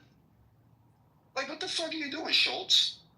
Yeah, because they know when they talk about certain groups, that's gonna get clicks and get people upset. Right. Like, They have no joke. I get, but I've learned in my old age. Talk about racist white men who go crazy. Talk about and that. then it's the Indian dude that went on there, and this was the nail in the coffin. If y'all never heard it, I'm gonna find it so I can play it for y'all. But he was just, I don't know if he was talking about Charlemagne or who he was talking to, but he was like, the way y'all let people disrespect black women, he was like, we would never do this in the Indian community. He was like, if he was like, the shit that y'all say, he was like, y'all would have to eat those words. He was like, he was like, I just don't get it. It made us really, really, really look bad. Let me see if I can find it. And that's a motherfucking fact. I didn't have these discussions with people. I say, don't air our community's business out in public spaces. Don't booty clap for that shit. Don't share them posts. But we have a lack of self-pride. Before I went to the bar last night, I was having to talk to this girl on social medias. Wait, don't go off the topic. Don't go off the topic, brother. I was trying to like. I was before you got to the strip club? No, I don't go to strip club. That's disgusting to me. I did go to a gay bar a couple of times. But what's going on? Like the girl was like posted a chart. It was like, is this racist? And I was like, that wasn't necessarily racist, but how about this? I was like, I don't see why we don't have no pride in ourselves. Like, why? That's my whole point. We don't have a lot of pride in our community. We just like to air each other out all the time. They don't do that nowhere else. I don't know about the airing out thing. I'm just saying that the disrespect is apparent, and then like that shit needs to be stopped. So here's the thing. We don't need to bring up somebody airing out because that's the whataboutism shit. That's the, like negating the fact that we're talking about a white man talking about black women in a particular way. This has nothing to do with black men right now, okay, except for Charlemagne. No joke. We're talking about white men, right? White men disrespecting black women. That's what we're talking about right here. So that means somebody else tagging Do you want to receive? Please tag on their shoulder, right? And then you're gonna ignore the fact that if you look at many, many videos that's everywhere, you see white men do the same thing. Do the same thing that they accuse black women of doing. Meanwhile, when black women might be doing that, they are justified because somebody did some bullshit. It just be white men coming up to random people and going crazy, like as if somebody hurt them. I seen videos of this shit like just yesterday, this morning. Because that's every day. You see people protesting about one thing, and some random guy talking about, walk up to them, oh, this and that. Wait up, we're not even talking about that. What the fuck are you talking about? You just making up shit right now, homie. Take your privileged ass home. This is not what we're protesting. You just jumping into business because you just want to be a fucking, a male parent. It's rough, sir.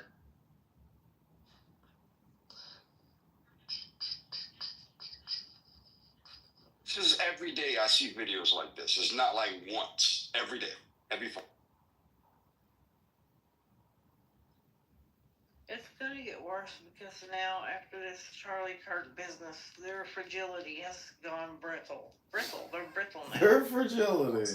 Mess. Oh, that was the last one I saw this morning. It was. They were protesting. I forgot what they were protesting. And then some guy just walks up to them about Charlie Kirk. He's like, "Wait, what? We're not even talking about Kirk. What the fuck is going on?" For real, it's the death threats sent to HBCUs the next day. You guys were the only people I heard talking about what was going to happen to the black community after this, right? You understood exactly what was going to happen, and it did the next day. Mm-hmm. People out here was organizing like fucking like lookout for the HBCU in the city, and they had like a perimeter set up. I was like, okay. So is the Donald gonna send the National Guard to protect the HBCU? That's the question. Them motherfucking National Guards go I don't up. know. So They don't have any money for that. Look, if them National Guard fellas go up to a HBCU, I'ma say 40% of them not ever leaving. When they see the shit, they will see. But what my question is, would the Donald send He had it coming to protect schools that are historically black, right? No. And because they are facing threats after some guy from the right, a white guy from the right, killed one of their own, right? The white on white crime. Are they gonna protect the black people being accused of the white on white crime? He should have come out as soon as those threats were made, and HBCUs had to close and cancel. He should have come out. Oops. My bad.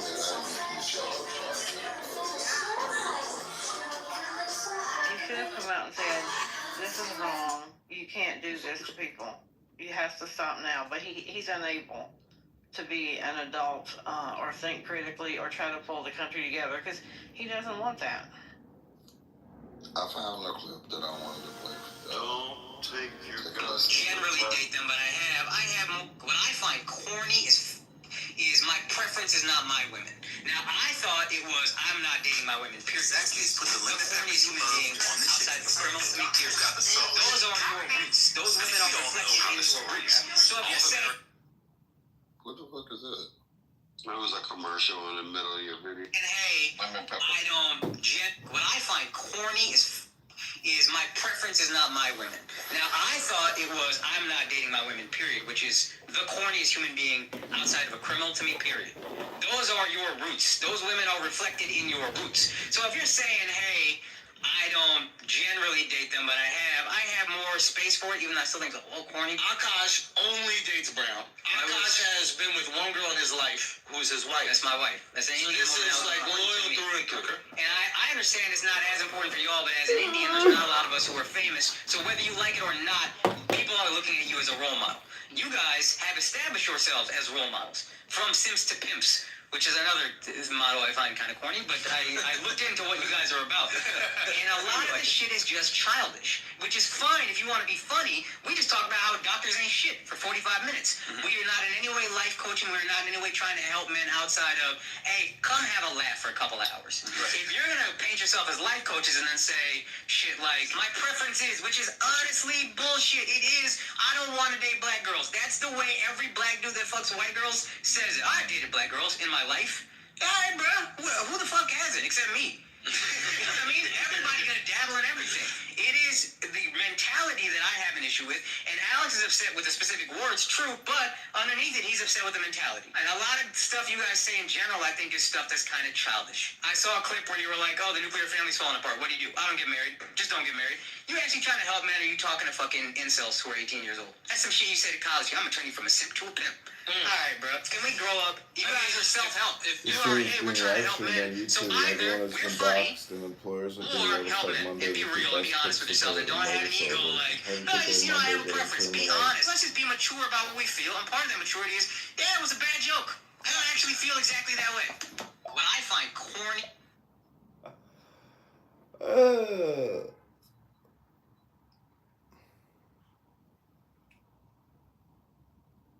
Imagine the Indian having to tell you to like your own people. The stream is being live streamed on YouTube and everyone has been doxxed. And employers are being notified Monday with your best clips of hate and murder celebration. Have a good Monday. It's prominent in our community, though. Have a good Monday. I see it on social media all day, every day. But that's because we tear each other down, though. And that's what I was saying earlier. When you call somebody on, you think it's a preference. Black women is this. Black women is this. I'd be like, where are you finding your women at? Because mine ain't never been like that. Yeah, but I'm talking about, like, even just having the thought of not knowing how to protect. You have this gentleman who is not a Black American sitting there chastising them and they don't even know it. Like, they laughing and kikiing, but he's really telling them and showing them the mirror. Like, why are you doing this kind of thing? Like, yeah, we can laugh about it. And okay, yeah, you come, you visit. We're not giving nobody life coaching advice or nothing like that. But then in the next voice, you can't be going off saying, you know, what do you say? Something about some pimp? Like, what's the name of it? I don't know nothing about this. Something about Simps to Pimps. Yeah. So I guess Pimps to Simps to Pimps is like the far extremes on both ends. You're a simp, meaning you're googly eyed all over women, and then pimps is obviously you don't really care about women, you just use them for your gratification. So I guess what he's saying is there's an in between that these individuals are not following.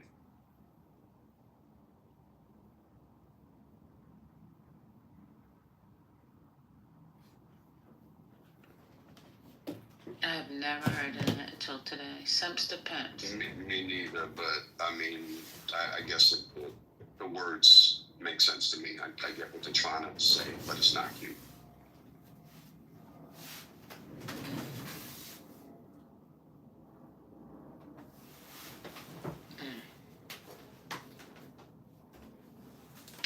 I don't know.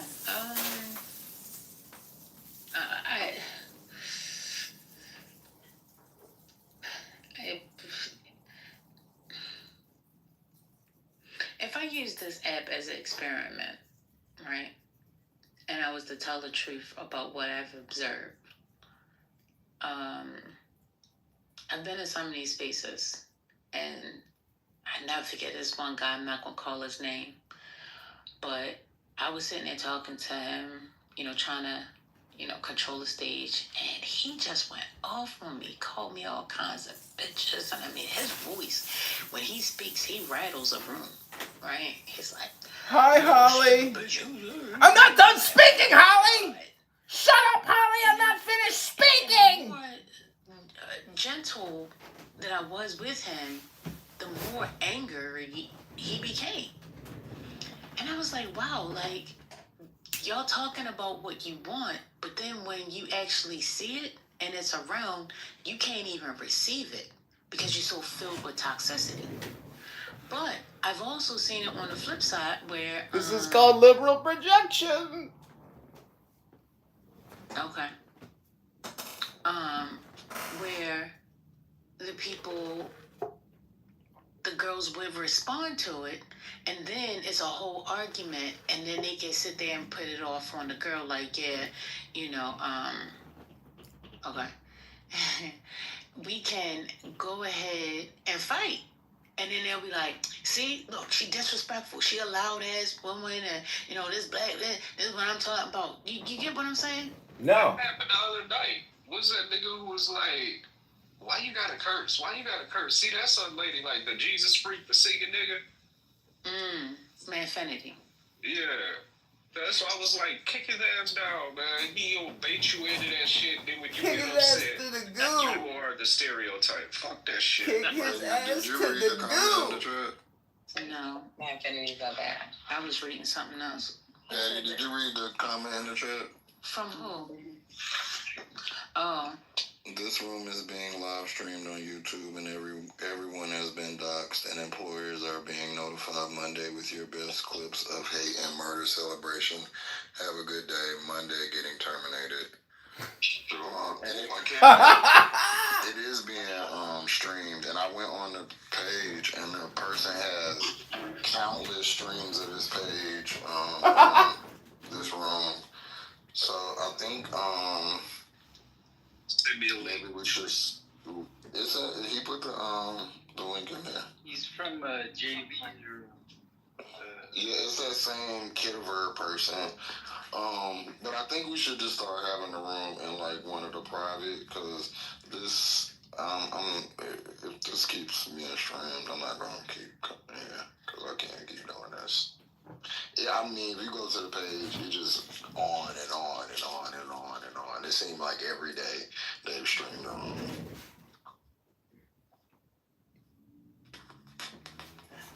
Gotcha!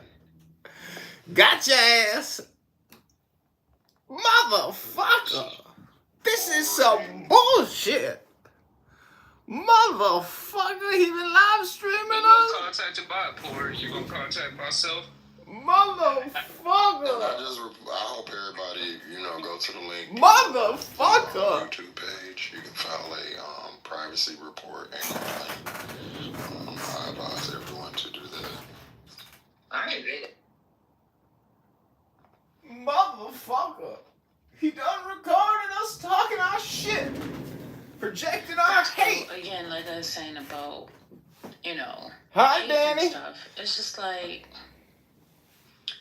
one person does one thing, the next person has to go and out to the next.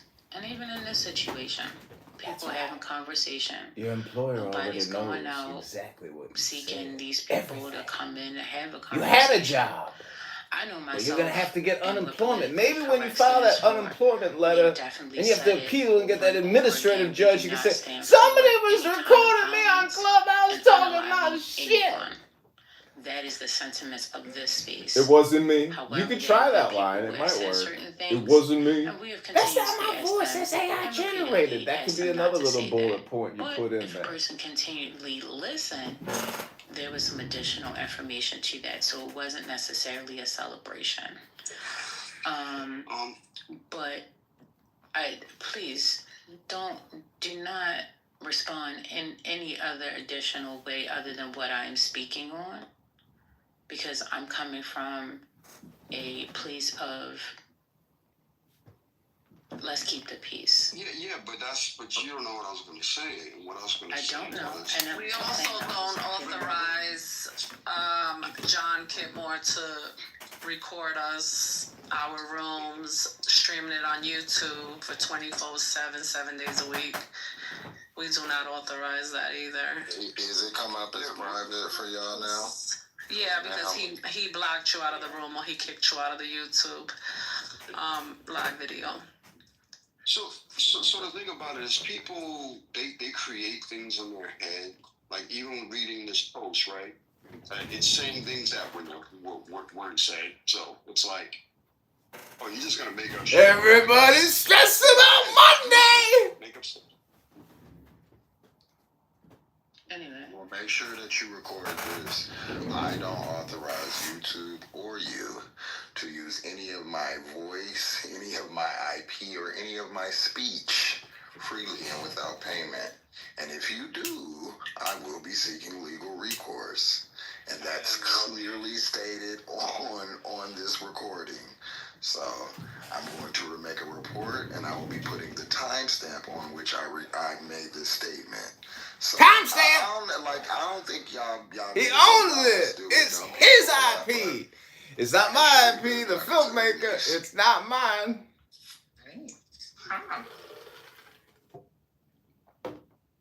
Guess we're gonna have to find that one out in a court of law.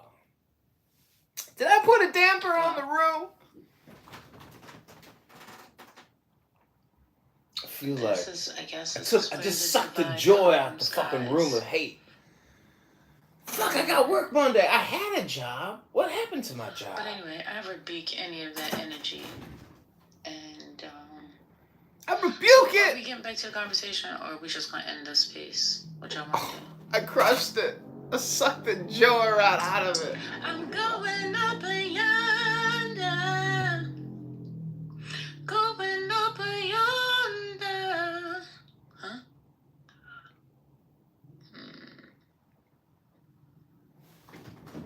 I had a job, but I don't know what happened. So what are the jobs? Somebody recorded me on Clubhouse talking my shit.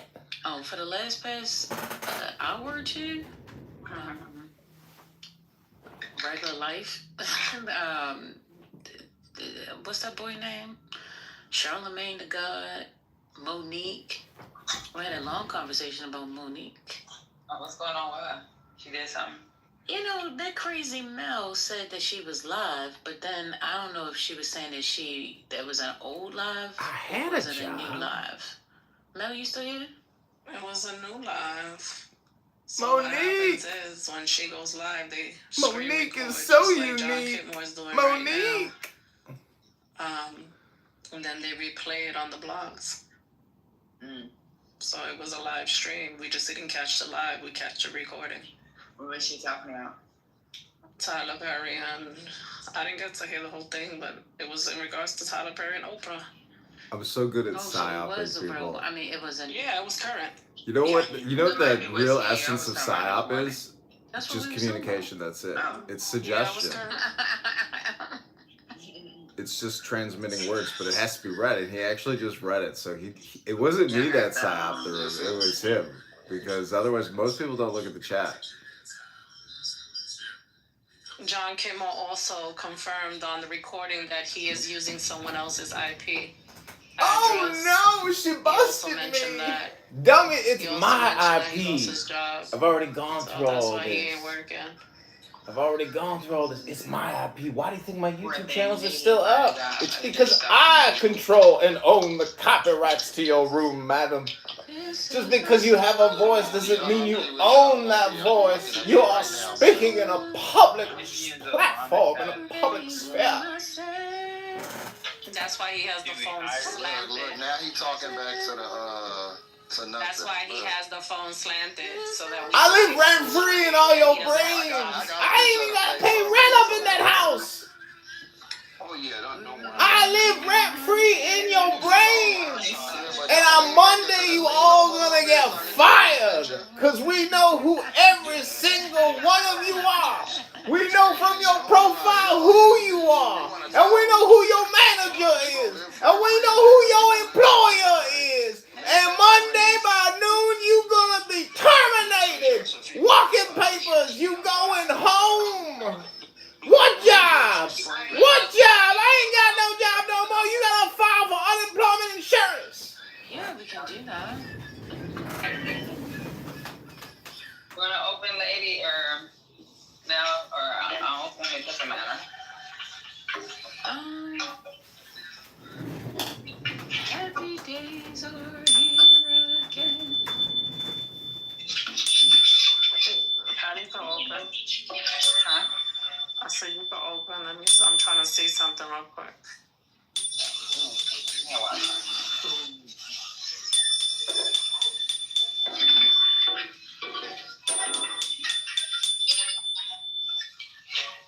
Girl, you know I'm making it on Korea taco. I'm private. Oh, I bought the box. I didn't make it yet, but I bought the box. Yeah, I want to do the box. That's why.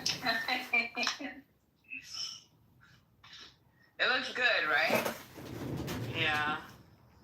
We'll find out. I'll let you know. I had a job on Monday. They fired me because all the shit I was talking about Charlie Kirk on Clownhouse. I lost my job on Clownhouse. Oh, I was baby, talking got it. about Charlie Kirk and how he got what was coming to him.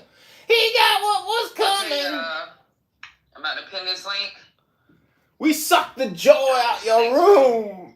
We destroyed your negative, murderous, hate, racist vibration. You gotta run like little fucking Rats and motherfucking cockroaches running. Bye, Sam. They running. April. Look at them run. Look at them run.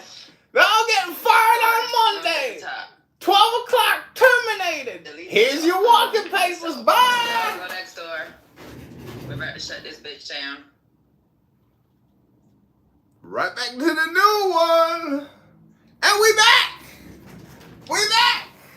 Hey, you see Miss Pam down there? She came to visit us. Hey, Miss Pam. Oh, I'm dumb. I'm slow.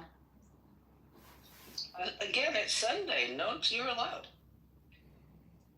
No, I thought I didn't mod anybody yet. What's wrong?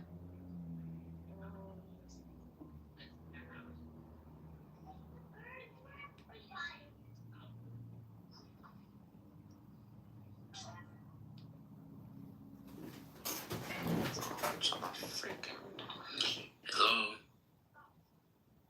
Okay, start pinging, you guys. What are we going to talk about today?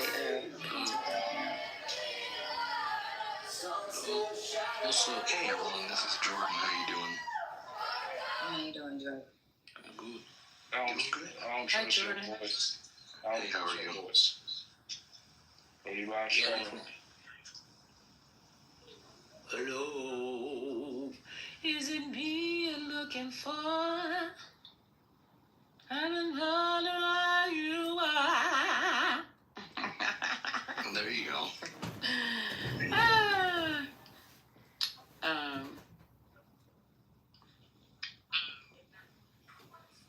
What's going on, Jordan? Not much. What Not are you much. laughing about? I like you. What about you? Well, what's going on? What y'all okay? Like, what's happening? Yeah, no, I said, how are you?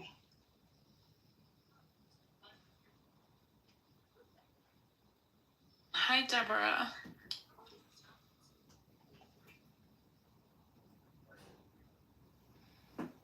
Yeah, this is Jordan, by the way. I just got back on the Clubhouse. You seem like an infiltrator. I ain't gonna lie. Okay. Well, okay. So what's an infiltrator? Because I'm confused. You know, like a spy. I don't know. Jordan has been in the gratitude spaces, so Yes, I I don't am. know. Yeah, Jordan may not be who y'all think Jordan is.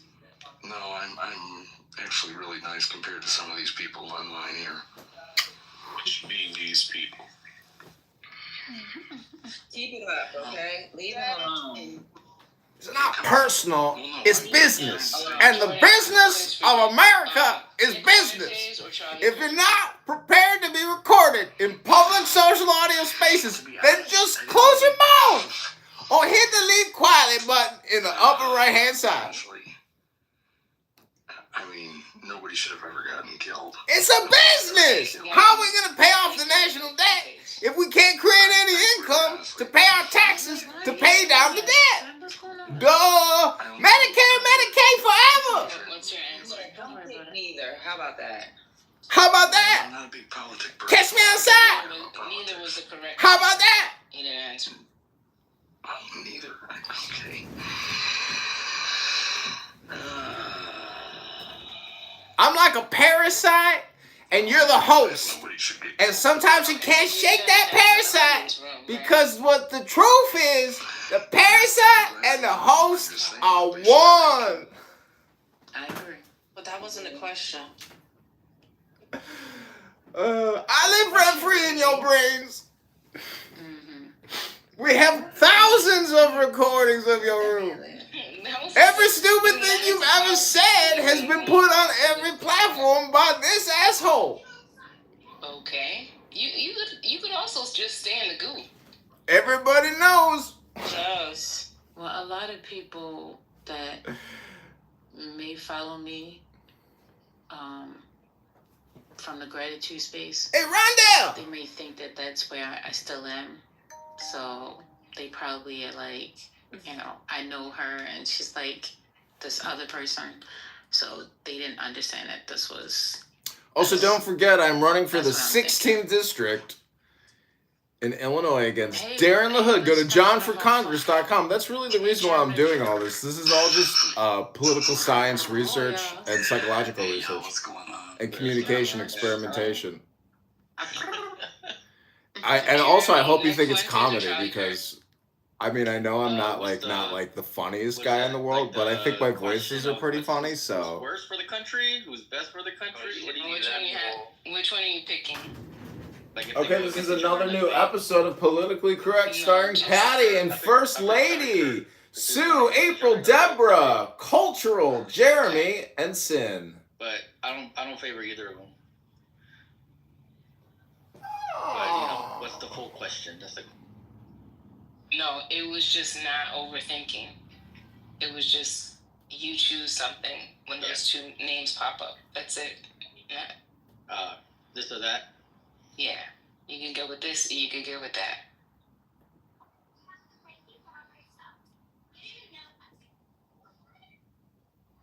Finally, people's bullshit on social media is catching up with their employers. Puerto Rico economy is booming. You can't celebrate the murder of an innocent person. So Bad Bunny you produce no receipts. Say it 5 times fast. Yeah. Bad Bunny, Bad Bunny, Bad Bunny. Bad Bunny, Baba. Baba booey, baba booey, baba booey, baba booey. Howard Stern has a huge. Bad Bunny boost Puerto Rico. Bad Bunny boost Puerto Rico. Bad Bunny boost Puerto Rico. Bad Bunny boost Puerto Rico. Puerto Rico.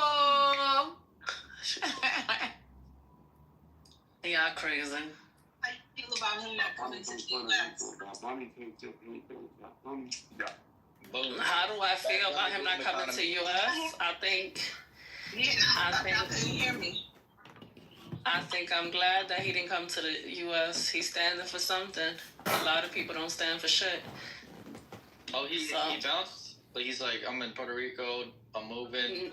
No, he's not performing in the U.S. because they deporting immigrants, right? So he was not going to bring that over here. He chose to bring money back to his island, which is Puerto Rico.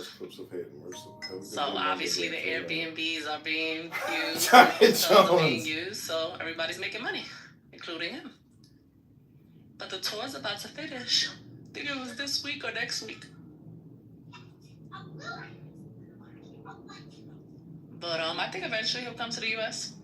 to do that tour. So y'all aware that Kash Patel, there's a lot of people calling for his resignation. They're also looking into how he handled this case because they're saying he was irresponsible. Has he ever been responsible? I mean, I'm being honest with you, Kash Patel's not a dummy. I mean, he wasn't one of the dummies that were hired. I'm not saying that he was the right person to choose for the FBI position, but I mean, they hired a bunch of drunks and dummies. He's an amazing con artist when it comes to he's smart. I was at a family party watching the Canelo fight, and I'm around a bunch of both sides of the aisle folks, right? Like hardcore Republican folks and hardcore Democrat folks. And all of them were in agreement that it was a dumbass move to say, we got him, guys, we caught him. And everybody's like, well, they freaking turned himself in. Let's keep the peace. So that's not you caught him. He got lucky. So that was like the overall sentiment with both sides. That was a stupid ass statement to say that. We caught him. And even if he did catch him, he should have waited until, this was I think the president wanted to be involved in this as one of his. Yeah, it just sounds very ambitious for an FBI director to just all over the place instead of just waiting. That's not the prudent thing to do. What your friend or wife? He did resign. I mean, amongst other things, but definitely for looking like. Who brought John Kidmore on stage? Kitover, Kidmore, whatever the fuck his name is. Y'all want to talk to him? That's why he's here? Not y'all gonna be quiet. That's crazy. I'm sorry. I asked the question and then my phone I rang. didn't bring nobody I ain't upstairs. bring him up. I'm cool. Just we got Kit Moore here. Yeah, leave him alone. Let's see if he'll talk. What up, John? Oh, okay. It's good. It's good with you. I didn't bring him up either, but I was just gonna say, I don't bring people up you before guys. fucking friends. Okay, I'm making these burritos with this mix, Mel. I'll let you know how it is. All right. Y'all were talking about it. Just check the back channel. Y'all were talking about it.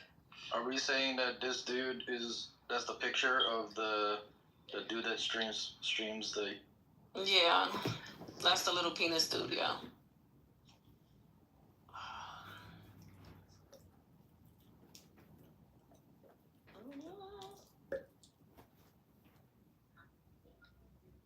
I think he's bored, guys. They threw him out of the military, so. What's going on, John? He doesn't have anything to do. He lives with What his up? wife. He has no wife. He has no kids. So. You had a job, and on Monday, you're gonna lose your job because of all the shit you said on Clubhouse. It's all been documented.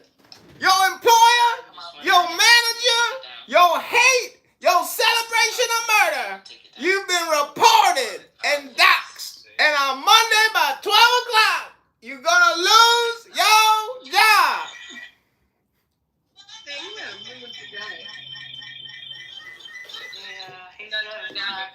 You're streaming so many rooms, John Kidmore. Come on. You know you gotta go into another room to do this. I thought you was a pro at this since you have 11 phones. Come on, what you doing? Oh.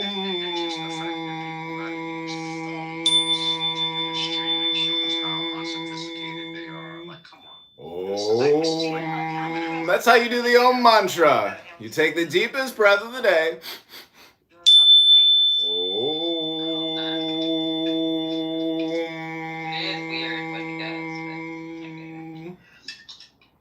You had a job, and on Monday at 12 o'clock, Probably not anymore. I just know that, you know. we just got petition signatures yesterday, today. We got donations today because of your video. Charlie Cook, you've made Charlie Cook go viral even more. Hello? Hello? Is it me you're looking for? Hello? Okay. I do not consent to have my voice I recorded. got like 3 of my friends recording him right now. That's right. Go to johnforcongress.com or call 312-498-0517 and look us up on Facebook, Instagram, X, John Kitover, Illinois. 16th District against Darren LaHood, the super vaccinologist, super rhinoceros, $20 trillion super debt creator, Darren LaHood. That's right. Go to johnforcongress.com. That's with the number 4, not FOR, before. Fo. You might call it John Fo Congress. That's the truth of the earth. He told us before, like, we can take him to court, but he's broke. Oh, you want to come take my house now? You don't like my freedom of speech. You don't like the way I communicate. You don't like the way I use my cell phone. You want a cell phone police me? All right. You use your cell phone the way you want to use your cell phone. I'm going to use my cell phone the way I want to use my cell phone. Is that okay with you? Something about it as well. He admitted it. He came on stage one day and said, Clubhouse is trying, that they can't do nothing. I don't know. I guess Clubhouse sent a cease and desist, and These are the ones you gotta watch out for. It's all fake news. She was like, "Did you get your cease and desist?" I was like, "Yeah, I got it, but I can't talk about it." These are the ones. I'm not going in. Just making shut up. They got these recordings again. If you go to the page, this is an obsession to have this many files. It's weird.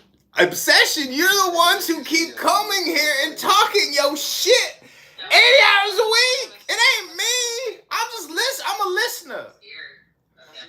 He's gonna lose it. Yeah, he's real deranged.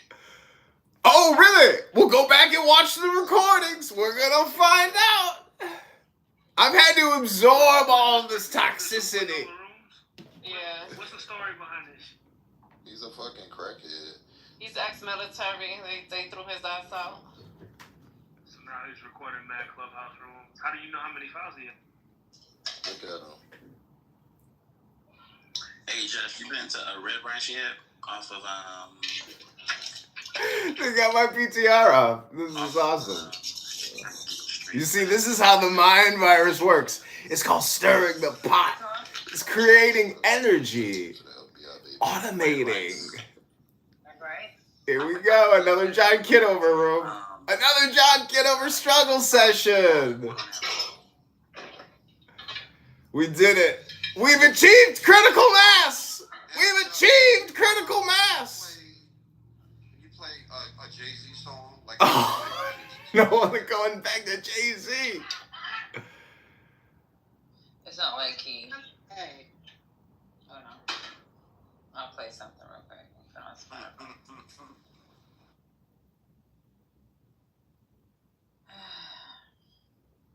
That or Justin Timberlake. Hold on. He's obsessed. Oh my Yeah, god. it's a crackhead. It's actually sad. I got something on standby right now. I got it. Go for it. Buzz it.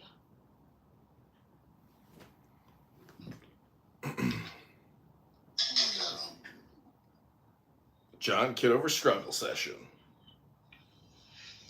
So he left. We can't hear it. No, he's right there. We can't hear it, Just, if you're playing it. He got his burners in the go. Yeah, I'm watching him right now, my friend. Because he He's blocked me. anonymous in the account. That's him. Yeah, he don't have a pink ticket. Oh no, because he follows the house. You can't. You can't tell by that. Nope. Oh wow. So we got over 13,000 followers. I mean members. You can't unticket them. He just left. He left the stage, but I'm sure he's still on YouTube. Check your back channel now. Hold on. Y'all got a YouTube page? Y'all got a YouTube page? Yeah. Hey, let this play for.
Hey, Jeff, you been to a Red Branch yet? Off of They got my PTR off. This is awesome. Good work. Thanks, team. Get back to work. It's called stirring the pot. It's creating energy. Automating. Here we go. Another John Kitover room. Another John Kitover struggle session.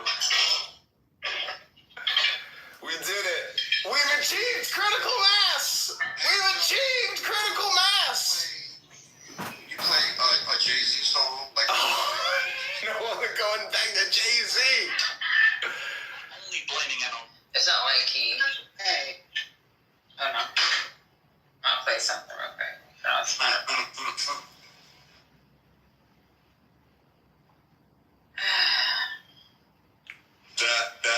Justin Timberlake. Hold on. She's obsessed. Oh my Yeah, it's a god. crackhead.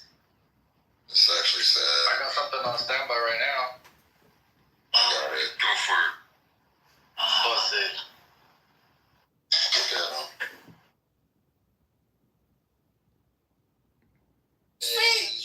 You don't like the way I communicate. You don't like the way I use my cell phone. You want a cell phone police me? All right. You use your cell phone the way you want to use your cell phone. I'm going to use my cell phone the way I want to use my cell phone. Is that okay with you? He admitted it. He came on stage one day and said, Clubhouse is trying. That they can't do nothing. I don't know. I guess Clubhouse sent a cease and desist, and These are the ones you gotta watch out for. It's all fake news. I need to, like, and then she was like, did you get your cease and desist? I was like, yeah, I got it. But I can't talk about it. See, you don't like the way I communicate. You don't like the way I use my cell phone. You want a cell phone police me? All right. You use your cell phone the way you want to use your cell phone. I'm going to use my cell phone the way I want to use my mental problems. I have surveillance problems. You might call it surveillance obsession. It's called being a filmmaker, making movies, a documentarian. Playing it back, listening to himself. The bitch is crazy. I'm a filmmaker. You're just speakers in a public place. I'm just listening in. Go listen to the conversation with Gene Hackman. Maybe you might learn something instead of talking all the time. Political identity bullshit. you better go film somewhere else. A real weirdo. I'm a filmmaker. I'm a comedian. I'm an artist. And you are all just critics. A real weirdo. I'm a filmmaker. I'm a comedian. I'm an artist. And you are all just critics.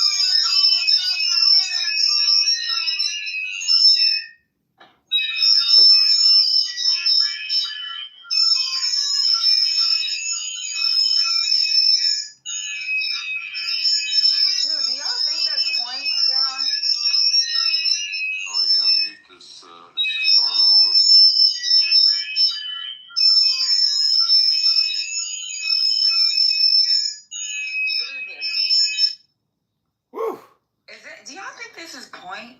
That's him listening to it back. He's crazy. I don't know. But y'all listen to his voice? I don't know. I'm an artist. I'm a comedian. I'm a filmmaker. And you all just a bunch of hypocrites and critics. How do y'all know that's point? They said that they have, they would watch his YouTube when he'll be live streaming, and sometimes he has some kind of thing where he will freaking like change his voice. Yeah, he got like a big ass thing, like a pad with him. Let me close up. This is an in-process John Kitover struggle session. We're going to see what creative things they come up with here. Point too, right? Because I had blocked him for like a week. And this motherfucker started coming back to her room. He forgot to change his PTR before he came back in as point. Y'all just angry because I'm on television, you big stupid dummies. I'm a I'm famous celebrity and a beautiful model, and you're all just jealous because you're all just a bunch of big stupid dummies wasting all your time talking about nothing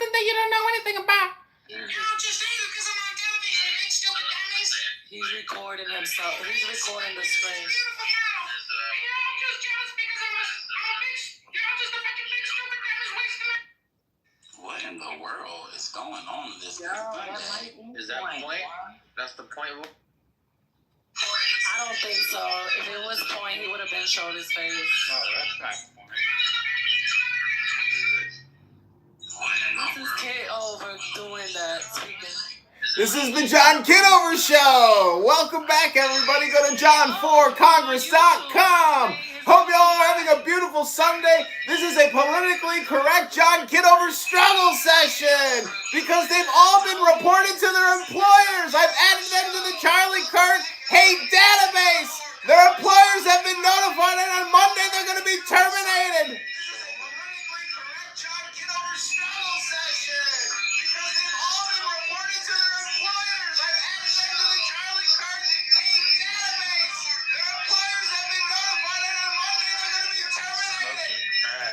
Monday's gonna be your last day at work because you are celebrating death, murder, chaos, and anarchy. Your employers have been notified and you've been doxxed. Bullshit.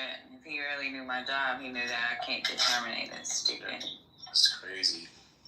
These magabots are really gonna end. Yes, I said magabots. Oh, we got you really good, Gwen Stefani. You're definitely terminated Monday. Oh, you said the worst toxic shit I ever heard, Gwen Stefani. You done, you terminated, fired. Get your box and get out. Like finding people and reporting them to the When it first happened. Yeah, when it first happened. The other thing is, Trying to police our speech ever since he found this. That's insane. the other thing is that it seems like that individual doesn't understand Now he's how talking about jobs work. He's stupid. He doesn't understand how jobs work because, so like human resources, they do what is called investigations. They don't just like fire people on Monday, right? So that doesn't make any sense. Somebody brought up. I think a lot of people have already gotten. Dude, even Secret Service, right? He just got put on leave. He wasn't fired right away. Right, Secret Service is different though. We didn't do But even he was just put on leave. The person that was Right. out. Because a lot of these agencies, when it comes to, they have regulations for these agencies, and I'm gonna be honest with you, like I don't even know of anybody, even though they say on the news they're being fired. No, they're not. They're just put on a desk job. That's it. If you work in healthcare, if you violate HIPAA, they're going to investigate that. But if they determine that you didn't violate HIPAA, they're going to pursue the person who made the false allegation to the fullest extent of the law. That's correct. Yeah. So this is the question that came up with the officers. This has been a bunch of senior officers that made comments, but it wasn't in a negative light. They pretty much said they said something like they don't agree with the murder and killing of this man. He has a right to free speech. In process, And they John understand that Kitover he struggle did session. have We're going to see what creative things they come up with here. Stuff like that, right? So some of those people that got supposedly relieved, what has happened is they have brought up when and where in the regulation is it that military people cannot comment on, like they're trying to, I wouldn't want my position back if I was them. Like you don't want to be in that position, not during this administration, not at this time. If you feel like you got to constantly go back and forth to trial defense services. In process, John Kitover struggle session. We're going to see what creative things they come up with here. Point two, right? But I have blocked him for like a week. And this motherfucker started coming back to her. You forgot to change his PTR before you came back in at this point. Y'all just angry because I'm on television, big stupid dummies. I'm a famous celebrity and a beautiful model. And you're all just jealous because you're all just a bunch of big stupid dummies wasting all your time talking about nothing that you don't know anything about. He's recording himself.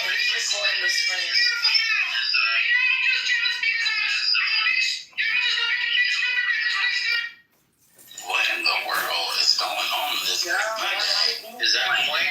That's the point. I don't think so. If it was point, he would have been showing his face. Just get over doing that. Speaking.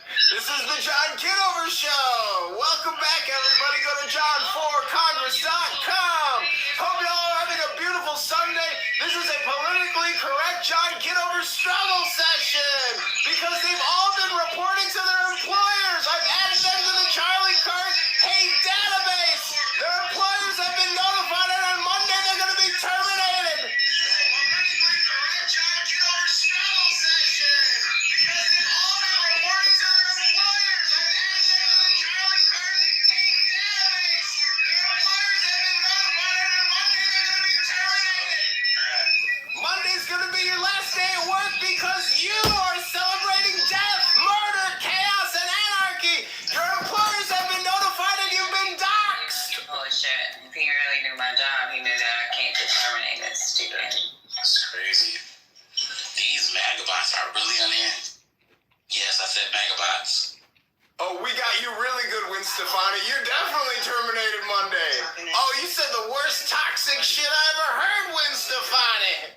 You done, you terminated, fired. Get your box and get out. Oh, like finding people and reporting them to the When it first happened. Yeah, when it first happened. The other thing is, And the police are speech ever since he found this. This is insane. the other thing is that it seems like that individual doesn't understand. Now he's how talking about you, jobs Mr. work. Money. He's stupid. He doesn't understand how jobs work because, so like human resources, they do what is called investigations. They don't just like fire people on Monday, right? So that doesn't make any sense. It's against. This is an...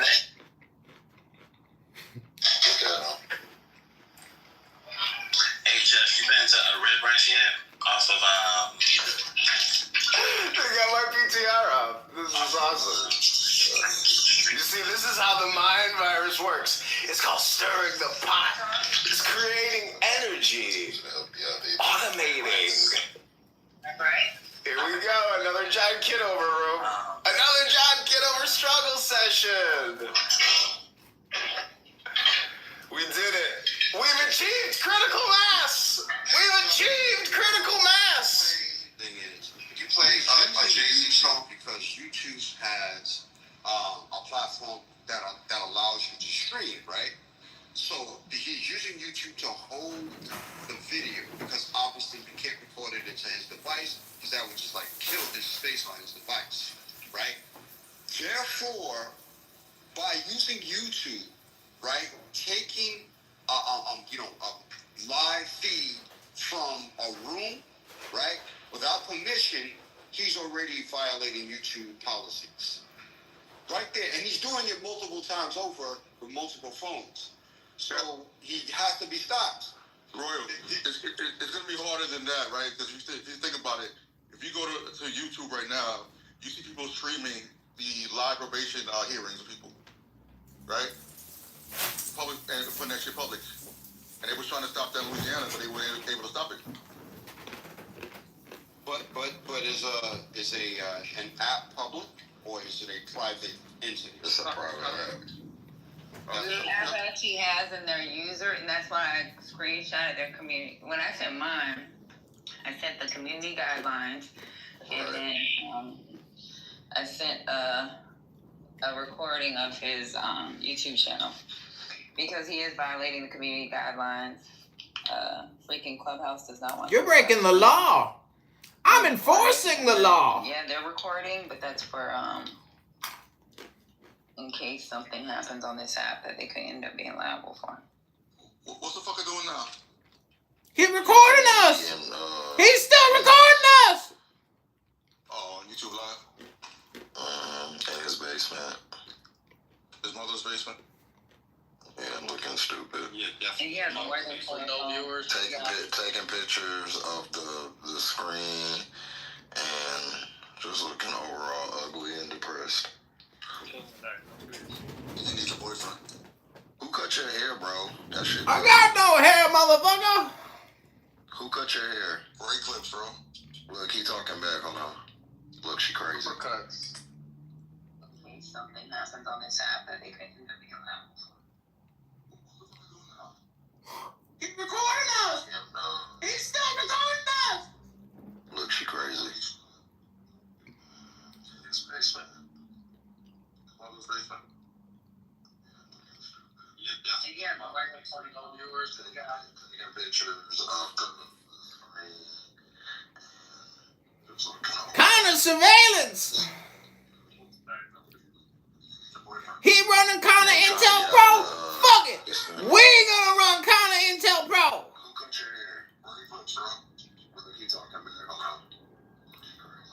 Well, I'm glad they took a picture of me because I'm all on giving this day, so thank you. I'm trying to get. Look, she's screaming.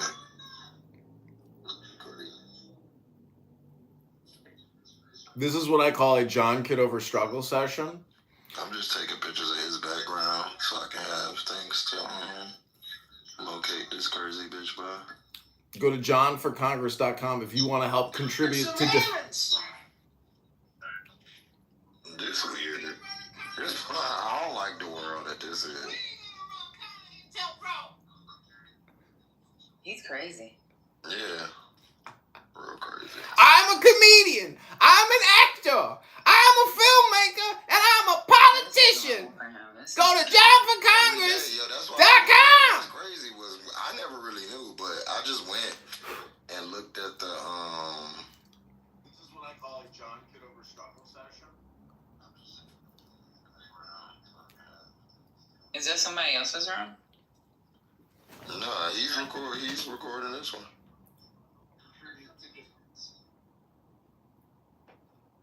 This is wild. He's recording us, listening to him record. Like, this is, bro, you gotta get a life, I'm son. telling you, mental health is fine. Yeah. And that's the thing. A lot of these motherfuckers that be shooting and killing people, they be doing this shit before they shoot somebody. And nobody says anything, nobody catches them. And so they do some shit. And we're in a see something, say something era, and we're seeing something and saying something. I'm a filmmaker. All you gotta do is go to my YouTube channel and listen to them talking about celebrating the death and murder of Charlie Kirk. Everything they say is a projection. He needs to go hang out with his MAGA friends. The MAGA friends like that he records. They got red flag laws in there. Well, Mel, you got to remember, you got MAGA, and then you got MAGA extremism. I don't know, but I know that they let him in the room. They make rooms with his name on it. So I think they like him. No, they don't. They really don't. They really don't. Because the reason why what's his name came in here one day because he was like, hey, he's recording in our room and he's comedian on Brad. And Brad was like, y'all gotta keep pointing out of y'all room. You know, it's like, Yeah, but They think I'm boring. They're so stupid. And then one of the guys said, "Oh, I'm gonna call him so I could get that proof, so he could give me that clip." So they definitely buddy with him. Somebody over there. no, Hold on, I want to see something. phone number's on one and his phone number. I'm just trying to see something. That's what I'm playing this.